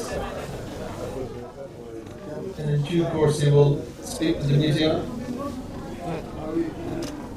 3 quarts. Because there are certain measurement protocols that have to be and safety checks that are completed by the scrutineers for every boat that comes back across the finish line. Yeah, there's certain elements of the boats that are fixed in place that you have to carry on board, and they want to check that you've still got everything on board that you have when you left. So it's part of the process. Everyone gets checked, and it's the same across the range of classes. So the sailors and the teams are very used to it. We work closely with the event organisers, the measurers, and the class to inform that everything's within normative. I think now we'll probably get Yoann coming onto the dock, and we'll hopefully get a few more words out of him.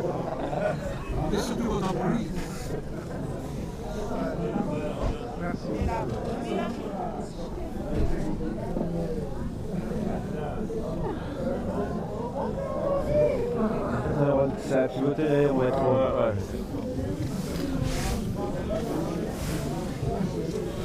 Race director, event sponsors, race direction team.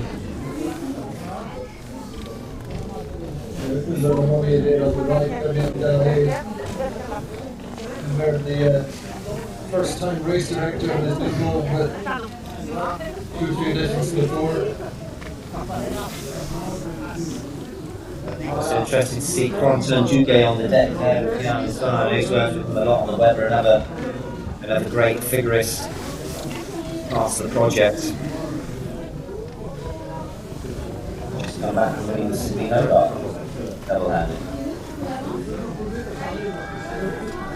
It just goes to show that this isn't an individual effort. It's built up a team of so many experienced and brilliant people. D'habitude c'est Riquier. T'as raison. On va faire sur lui. Yoann, d'abord, qu'est-ce qui passe dans la tête là, le passage de la ligne, le chenal et ici c'est un What's going through your head, Yoann? Ouais, génial, non, trop bien. En plus, tout s'est enchaîné. J'ai souhaité justement arriver ce matin pour qu'on enchaîne les deux et vivre ce moment pleinement. Donc c'était trop cool. Petite dernière nuit en mer tout seul et arriver là avec tout le monde. C'était hyper chaleureux.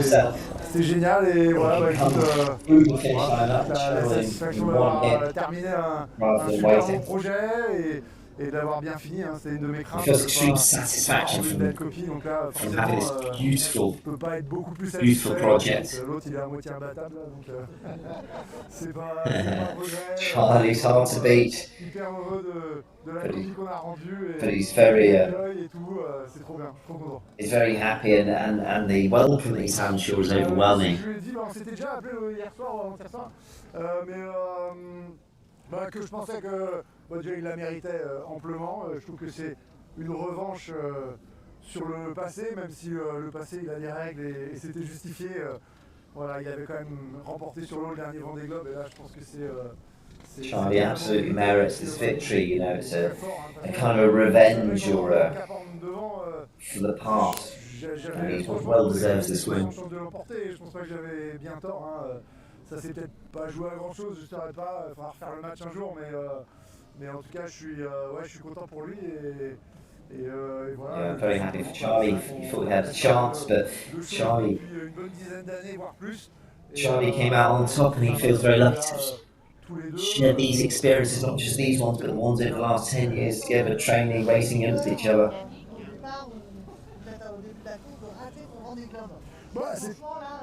C'était une de mes craintes, ça arrive. J'avais raté ma New York Vendée un peu, tu vois. C'était pas affreux non plus, mais j'étais pas satisfait de la copie que j'avais rendue. Et voilà, donc ça faisait partie des éléments. Et si tu vois, à Vendeeglobe, il y a 10 000 façons de passer à côté sur une pièce à deux. Messing up or not achieving as much as he wanted for this Vendeeglobe. He felt like during the New York Vendée, c'était du tout le cas. J'ai à peine bricolé sur le bateau. Yeah, he felt like he was off the pace. He felt like he wasn't quite on it, so he was pretty disappointed with that result. Ça n'a pas toujours été facile. Hein. Il y a eu un rythme de dingue. Il y a eu So he's happy, you know, this race. It's been a hard rhythm. He feels like he was really able to tell his own race, play his own game. But it was incredibly tough and hard work. C'était intense, ça s'est joué, pour moi, ça s'est joué dans la descente de l'Atlantique. C'était le dernier qui lâchait dans It's been an intense game, and especially going down across the Atlantic on first on the descent was all about who would back off last and who could keep pushing. And it's you know, a mental game at having an absolutely solid mental base, and that's not an easy one. Not easy to keep your head all the day. He's very proud of what he's achieved. What's impressed you most with your first Vendeeglobe? Qu'est-ce qui m'a le plus impressionné je sais pas. En vrai, je t'avoue, je crois que j'étais tellement prêt que j'ai pas l'impression d'avoir découvert grand-chose. C'est vrai que j'avais étudié. He says he feels so ready that he almost feels like he hasn't discovered anything new. En fait, là où je suis très très content, c'est d'avoir vécu des super beaux moments. Notamment quand He's really happy that he was able to profit and have some good moments at sea, because he was really worried about not having that connection to the outside. So, you know, when he saw smaller islands and the lands around the world, that was a really key moment for him.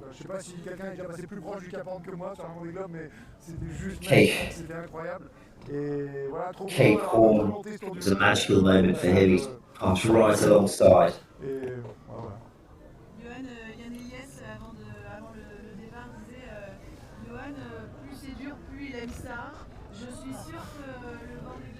Yoann Ellis's comment before the start was, the harder it is, the more Yoann will love it.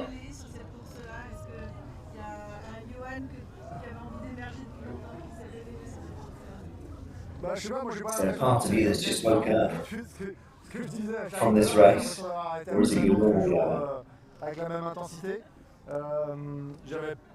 Franchement, j'avais pas d'autre intention de faire ce Vendeeglobe, hein, par la porte ou par la fenêtre, il fallait que ça passe et ça allait passer en force. Hein, de toute façon, c'est forcément. I've trained hard, I've worked hard, I've trained every day as I wanted to race.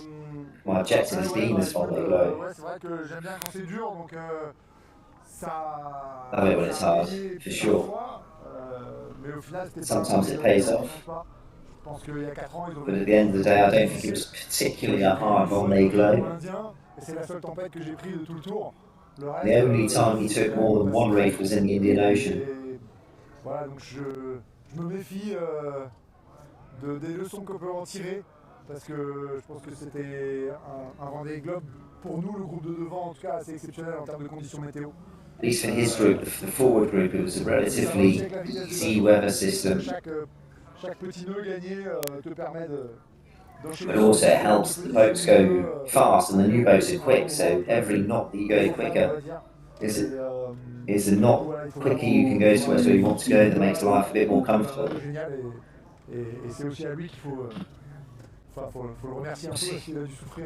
He thanks the boat a lot, you know, the boat was absolutely brilliant, held together and provided him a good ride around the planet.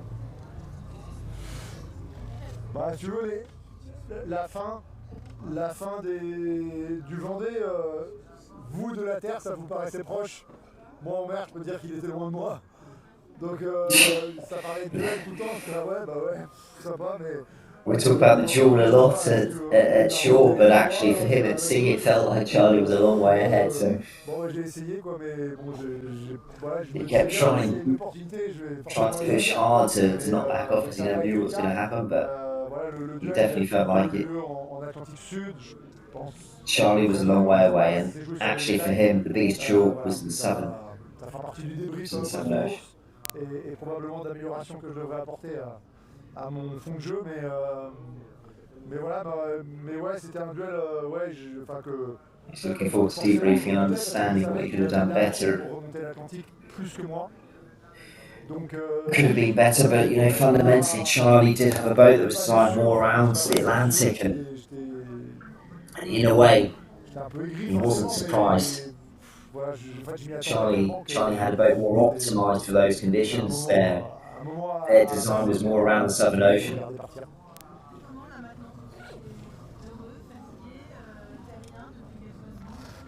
Ouais, ça bouge pas trop d'ailleurs. Because I've got 2 bad sea legs. So feels pretty solid, which is funny because he's actually over the pontoon. Page blanche. Ça n'a rien d'évident. Beaucoup de nos concurrents avaient 4 ans d'avance au moins, hein, si ce n'est plus. C'est vrai qu'on tâtonnait, il faudra demander aux architectes les premières réunions qu'on a fait avec eux, mais je pense que j'étais un peu perdu. Ils nous ont quand même tout expliqué de A à Z comment il fallait faire. Et puis après, comme des grands, on a appris, on est allé s'entraîner. Je remercie le centre d'entraînement d'ailleurs pour la forêt, pour tout le travail qu'ils ont fait. He's learned a lot throughout the process. After a white page 3 years ago, naval architect's first meeting that walked into, he definitely felt quite naive. He's worked a lot, he's trained a lot with Bob in his step. He's really happy and proud to have built this project and finished second overall with the Vendeeglobe with a solid team and a fantastic boat.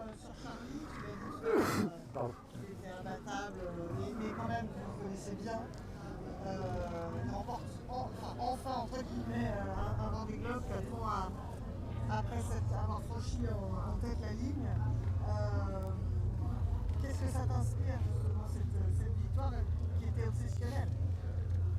C'est une victoire qui est statistiquement difficile à aller chercher. Hein, parce que passer 2 fois la ligne d'arrivée d'un Vendeeglobe en tête, je pense qu'il y a moyen de faire des abandons, des casses, des mauvaises décisions, de pondre un mauvais bateau, de quoi que ce soit. C'est beaucoup plus probable que d'aller en tête. Hein. Et c'est là où ils sont forts, et nous on a toujours eu l'équipe massive en admiration. Dans ce qu'on faisait, parce que quand eux ils font les choses, généralement ils les font bien, on le sait, ils font très peu d'erreurs. Et voilà, et donc on les a suivis de près à partir du moment où on a pu voir leur bateau, développer le bateau et tout ça. Followed Charlie's philosophy and idea closely, you know, because they do things well, they have a solid program, and it's proved by the results that they've had with the boat.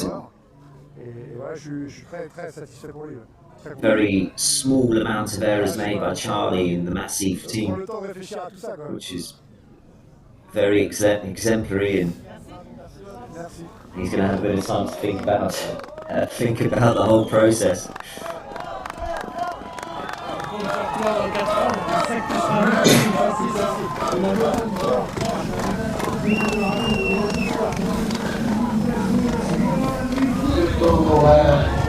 The runner-up to Vendeeglobe, Yoann Richome.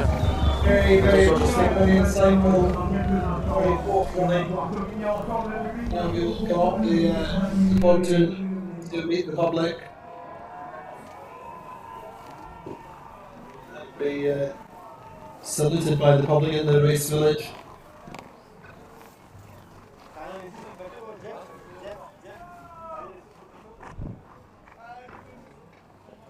But in the end, Alan, quite full some of his praise for Charlie and his programme, as well he might be.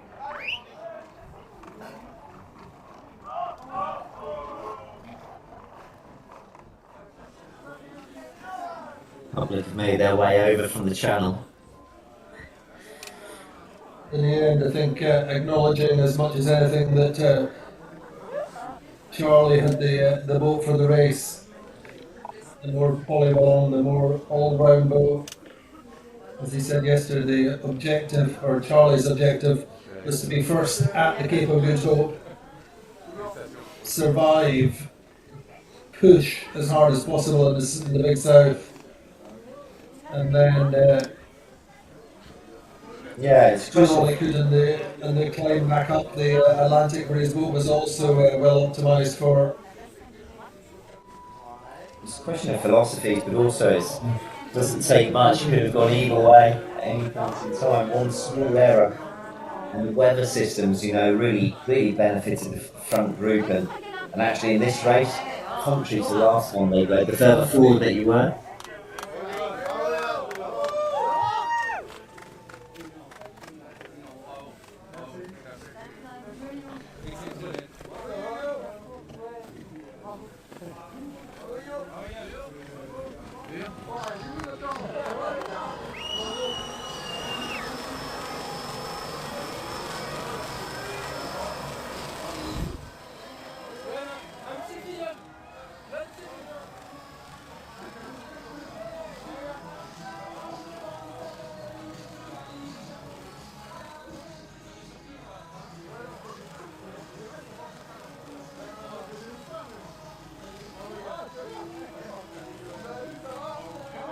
Again, Yoann here, great to see he's taking the time. He's got a hand, he hasn't shaken on his way up here.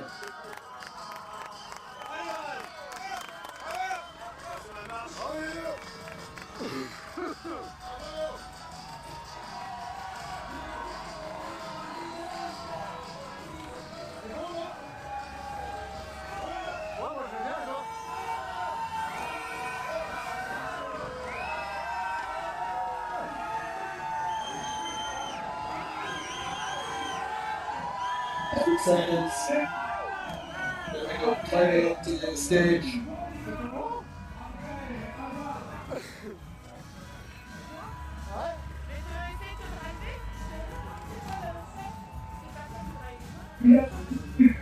Stephanie Mitchell there, the operations director for the race.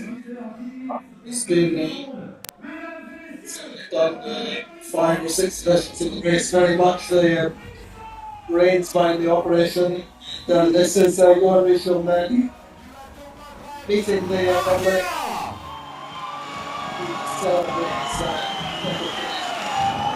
Yoann Richome, s'il vous plaît, le bruit!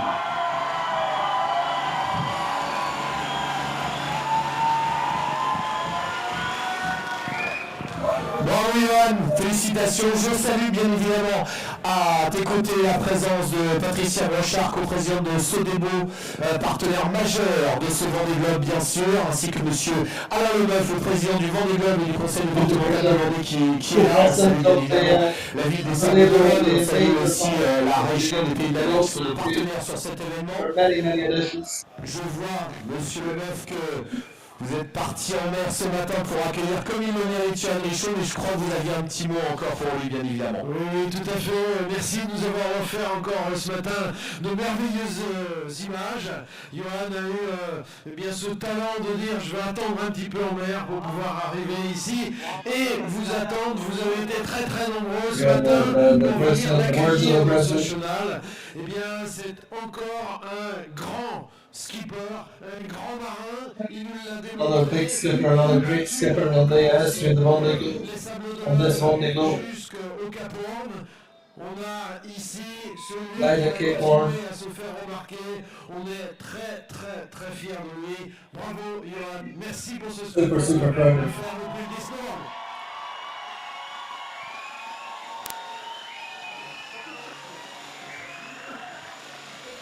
Merci Président Yoann, quel plaisir de t'accueillir sur cette scène, bravo, bravo, parce que, on le rappelle, tu es le premier bisu du Vendée-Globe, hein, parce qu'on le rappelle, c'est le First rookie of the Vendée-Globe. Sur ce Vendée-Globe, on a l'impression de te voir sur le Vendée-Globe depuis un petit moment déjà, parce que tu as animé la communauté lors de la dernière édition, tu connais très bien ton sujet, tu l'as bien préparé, et ça a été une formidable course, on va en parler quelques instants si tu veux bien, on va revenir sur ces beaux moments que tu nous as fait vivre, ce mano à mano haletant qu'on a vécu tout au long de ces 65 jours pour toi, 64 jours pour Charlie juste avant.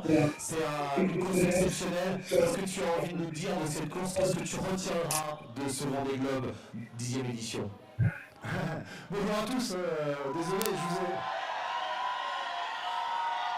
je vous ai réveillé un peu tôt. Écoute, le sentiment d'être parti hier. D'ailleurs, ils n'ont pas bougé, donc ils sont toujours là. C'est les mêmes que le 10, c'est les mêmes.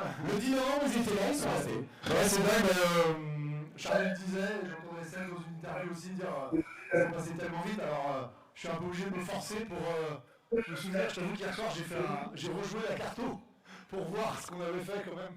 Et il y avait des détails qui m'avaient échappé. Donc voilà, on a vécu un super beau tour du monde. And saying what he was at sea last time, waiting to come in. He replays the video, the track of Vendée-Globe, and actually remembering all the moments, remembering things that actually he had forgotten. Remembering the strong moments that he shared with Charlie throughout this Vendée-Globe, but then also led on to thinking about not just in this circuit, but also throughout different circuits, the Figaro, notably. And he's really giving credit to Charlie, saying that Charlie's an incredible, formidable competitor that been very hard to beat throughout his career. Voilà. Écoute, des beaux souvenirs. Bah, forcément, A very special relationship these two have merci pour together. l'ambiance et le passage du Horn. Et ouais. Après, le passage du Horn, c'est vrai que c'est un moment incroyable. En plus, j'ai eu la chance de le Passage vivre. that will be a very special moment for Yoann. It was really close. Dans un temps He was able to, in great visibility, calm weathers. It was absolutely perfect. Conditions that's very rarely seen by people as they go around there. Tellement, même, voilà, extrême de me dire que j'ai fait le tour du monde et j'ai passé le Cap Horn, quoi. C'est vraiment, c'est mythique. It's not quite extreme to say that he's done the lap of Manning, he's gone around Cape Broad hard to realise. Ce tour du monde, je voulais absolument pas le faire sans rien avoir. Et alors, je vais pas chercher à faire toutes les îles du chemin, mais ça sera pour plus tard. Ça sera And of course, as he said earlier, a really important part of him was actually living the Vendeeglobe outside of his boat, seeing things, the wildlife, the islands. He didn't go out of his way to see every island, but once he did get to see, parce que c'était la première fois really que tu cool. t'aventures dans les mers du Sud. C'est quand même exceptionnel. On a l'impression que tu connais tout par cœur, mais c'est vrai que c'était la première fois là en compétition de vivre ça. C'est un moment exceptionnel. Ouais, c'est exceptionnel. Alors c'est sûr que je pense que j'aurais un peu eu la chance d'avoir un taux des mers du Sud hyper gentil avec nous, puisqu'on a pris une tempête. Je pense que tout le monde n'a pas été à he was very lucky. I think this was Yoann's first time ever in the Southern Ocean. He was very lucky because actually they only had one storm throughout the whole Southern Ocean. Part of that is also this generation of boats that go quickly, so the weather passes less over you and you choose where you want to go. So Cette course, comme tu le disais, et comme Charlie l'a dit, effectivement, elle a été très rapide. Est-ce qu'il y a eu des moments quand même où ça t'a paru un peu long? Il y a eu des moments où tu as vu le temps passer un petit peu ou pas du tout? Ouais, ça arrive. La slow, long, or est heavy. quand même super lente, parce qu'on doit passer l'équateur avec quasiment 3 jours de retard. Là, je me suis dit, oh là, ça va être First part of the race, descending it to the equator was quite long. They had very light conditions. Et puis après, ça s'est accéléré. La descente de l'Atlantique Sud. And then obviously, as we know, it accelerates across the South Atlantic as they hopped aboard the low pressure system. Les bateaux à 25 nœuds de moyenne pendant quasiment 10 jours. Being able to drive the boats at 25 knot averages was a tough moment, you know, both physically and mentally, the stress involved. Il s'est transformé en gros avantage dans l'Indien. Alors j'en avais perdu une partie puis récupéré. And that small advantage that they managed to generate from the Southern Atlantic Ocean transformed into a perfect Indian Ocean with a lot that allowed them to gain even more advantage. It really was a rich get richer. Mon cerveau les a doucement effacés. Mais ça c'est toujours le cas. Ouais, c'est dingue, c'est vrai, on est tous pareils, on revient d'un événement qui est dur, hein, clairement. Et Coming back from c'était facile. yeah, very similar to Charlie says he'd come back from what was a really hard ordeal and he feels like he's only spent 2 days, 2 nights at sea. So intense was the racing, so focused he was that the time just flown by. Qu'est-ce que ça représente pour Yoann Richome? What does the Vendée represent for you, Yoann? Alors du coup, Charlie c'est un peu pareil je trouve. Alors il y en a d'autres qui ont fait un peu le dériveur et tout ça, mais c'est vrai qu'on est de cette génération, on est arrivé après nos études globalement à la grosse compétition. Et le Vendeeglobe, pour moi c'était un aboutissement parce que j'ai commencé par faire la solitaire du Figaro. Ça s'est bien passé au début. Vendeeglobe is very much a process, starting off with the solitaire de Figaro. Et puis je me suis toujours dit, tant que je progresse et tant que ça se passe bien, je continue. Donc en fait, je voyais pas beaucoup plus loin au bout de mon nez au départ, j'ai l'impression. Donc je faisais la solitaire. And very much with a short-term vision, you know, as things were going well, the Figaro kept saying, well, I'll keep going, I'll keep progressing. Et puis après, il m'a amené au Vendeeglobe, semaine Damien Soyen. Et il ferait bien le Vendeeglobe quand même aussi. Et puis du coup, voilà, ça a continué, ça a progressé. Bon, là, il me manque une place pour He's kept progressing, kept learning, kept developing, and voilà, ça sera peut-être pour plus tard. Ça a correspondu à l'image. And there was only one place missing from this Vendeeglobe. Who knows, maybe he'll catch it back up later, another time. Non, mais par contre, ce qu'on retient, c'est que Charlie Dalin, en tant tant que Bisu avait terminé deuxième en 2020. En tant que Bisu, tu termines deuxième, donc la suite, on la connaît. Charlie finished second in his first year, and then first in his second year. Je pense que, très honnêtement, alors je l'ai dit en bas, je ne sais pas si les gens ont déjà entendu, mais statistiquement, pour lui, c'était quand même plus probable de ne pas réussir son pari que de réussir parce que...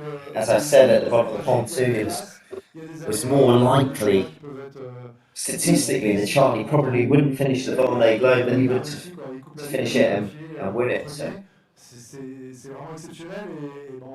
it's really an exceptional achievement by Charlie and the team to show that level of consistency. Yoann Richomme, who won the last Vendeeglobe, had to stop due to damage. And these rare prototype boats, they're development class boats. And they're delicate. Mais on ne sait pas trop quelle machine on a décidé au final, et puis après on la découvre, et voilà, c'est pas, voilà, c'est vraiment pas facile d'en arriver là. Toi aussi, hein, bien évidemment, tu sais ce que c'est que de fabriquer un bateau. La preuve avec ce bateau, comme tu le disais, ce sont des prototypes. Ce bateau, on en dit un petit mot parce que il t'a accompagné. Hein, tu étais seul sur ce bateau, mais le bateau t'a accompagné et ça a été aussi un duo magique que tu as vécu. Ouais, carrément, le bateau il est exceptionnel. Faut dire que on a été avec l'équipe accompagné par un duo d'architectes exceptionnel avec Antoine Coche et le groupe Fino. Very grateful for the architects that helped to design and build the boat, Fino Conch and Anton Koch. Et c'était quand même son premier bateau. C'est le premier bateau qu'il a dessiné, vraiment. Enfin, it's the first boat that Anton Koch designed it. And he's done a formidable design that's really worked well. Qui t'accompagne avec quelques supporters qui sont venus d'ailleurs de chez Patrick Arkea et qui sont là et qui t'ont soutenu et qui te soutiennent et qui ont relevé le défi de partir sur ce Vendeeglobe 2024 avec toi.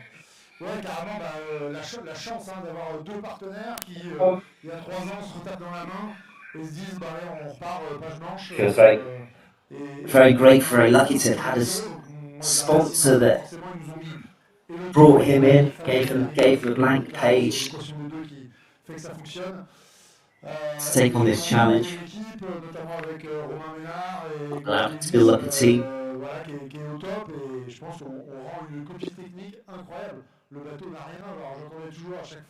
He's incredibly impressed with the level of the technical level of the boats, the work that the team have done. The boats, he's had very few issues throughout the Vendeeglobe, bringing it back in almost perfect condition. She said earlier that the boat's ready to go again almost.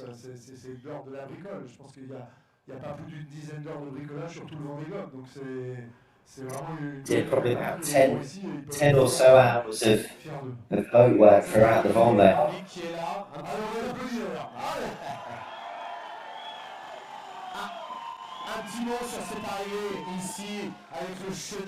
There we go. Great insights from Yoann Richome with Olivia Jean on the public stage and the big crowds there. Le chenal, le lever de soleil, faire un kiff quoi. Faire un gros kiff là. Donc just explain the reason he held off coming in was that he could have the whole pleasure of crossing the finish line, coming into the channel, being on the dock in the morning. So he decided to spend another last night at sea and the court of the fishing boats. Great programming, great timing, time on distance coming into the finish line is something that is sometimes part and parcel of the Vendeeglobe. Once again, he looks super fresh, compared with Charlie yesterday, both saying they felt like they'd only been away for 48 hours. Yeah, I think that's the focus in the race, they're so involved and used to being engaged, they're not. And I think a lot of that comes from their figure eight racing, they're so intense. What's he looking forward to? Can you shower? A shower celebrating this incredible achievement.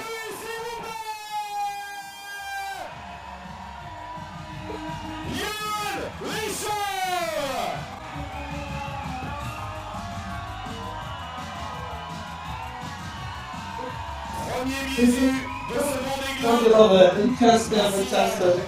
Merci à toi. Yoann qui va maintenant bien évidemment continuer ses obligations médiatiques un petit peu. Vous le retrouverez bien sûr et on va faire la photo ensemble là, voilà, avec les partenaires. So there we go, Yoann Richomme's final public moments for in terms of commitments just now. He'll do a press conference in a while.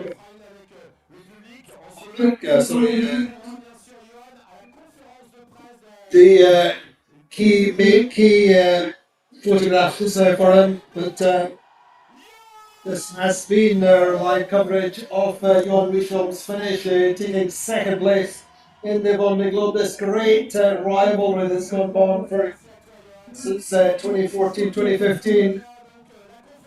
But that's the end of our broadcast. Thank you so much for joining us, and we'll be with you on Friday for the arrival of.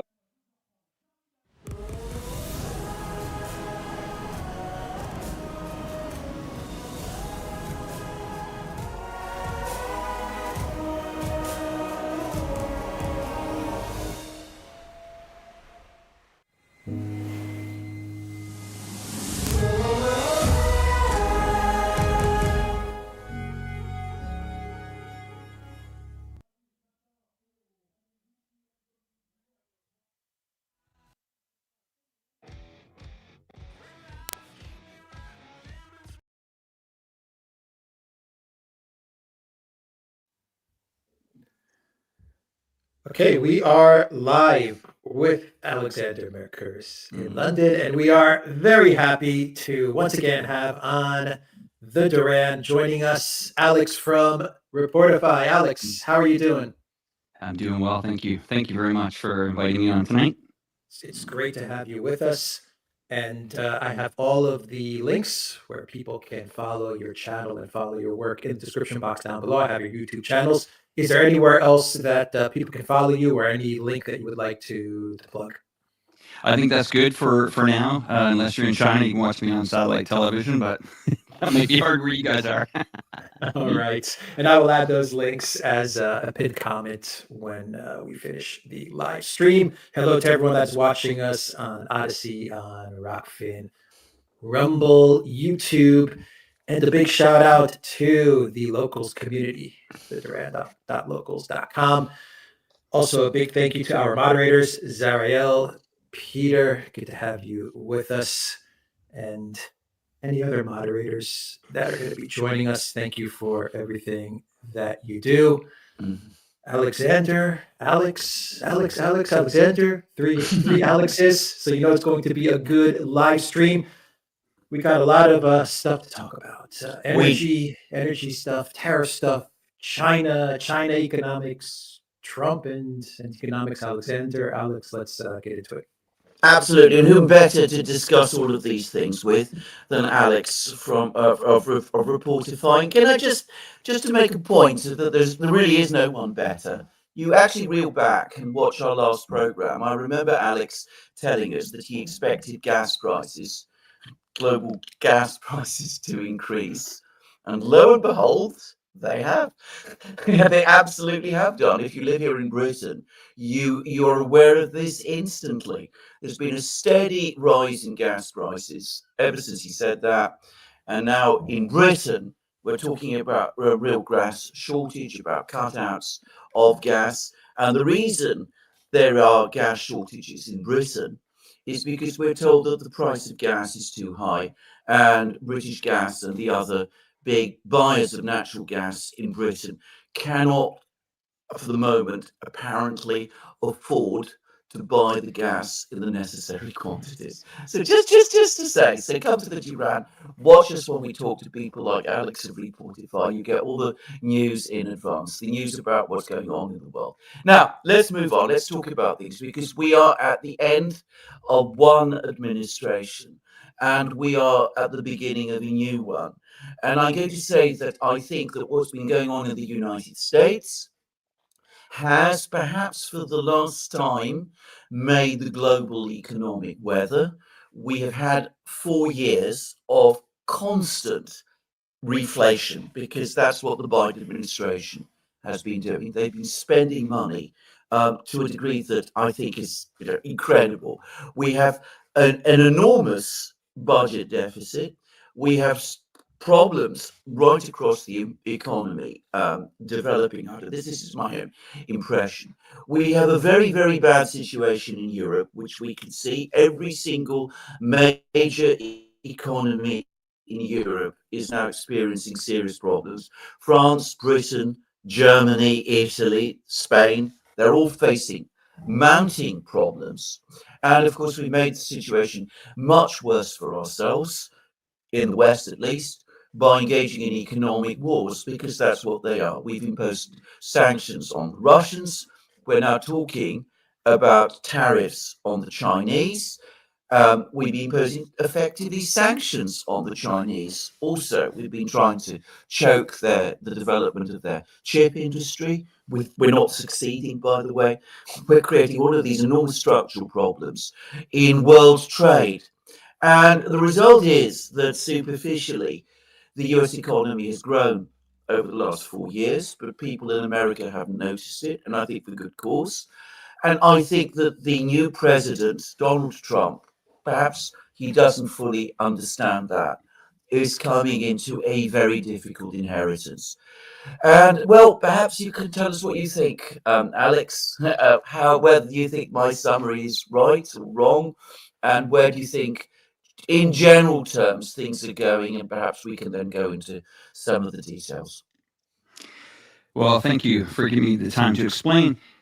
I meet a lot of people that come up to me and they say, I saw you on the show, you talking about the S&P, you thinking that it's going to collapse. Well, let me clarify what I mean by the S&P here. Now, the S&P is I will call it the window dressing for the U.S. economy. The S&P goes up, everybody thinks the economy is healthy. I hear it all the time. Alex, the stock market's up. You said the economy was going to collapse. It didn't. Well, maybe if you're just watching the S&P, you might not feel that, but here's something to think about, a little bit more sobering. How's life? How's your neighbor? How's your friends? How's everyone doing out there, right? And that's a question that we will then get, down to reality here. Let me just give you an example. Germany and the European automakers here. The 6 largest automakers, let's talk about BMW, Mercedes, Volkswagen. The combined market cap, these companies have been hit so bad that the combined market cap is less than half of Tesla's market cap. Okay, these are the big 6. Now, this has a lot to do with strikes, layoffs, not investing in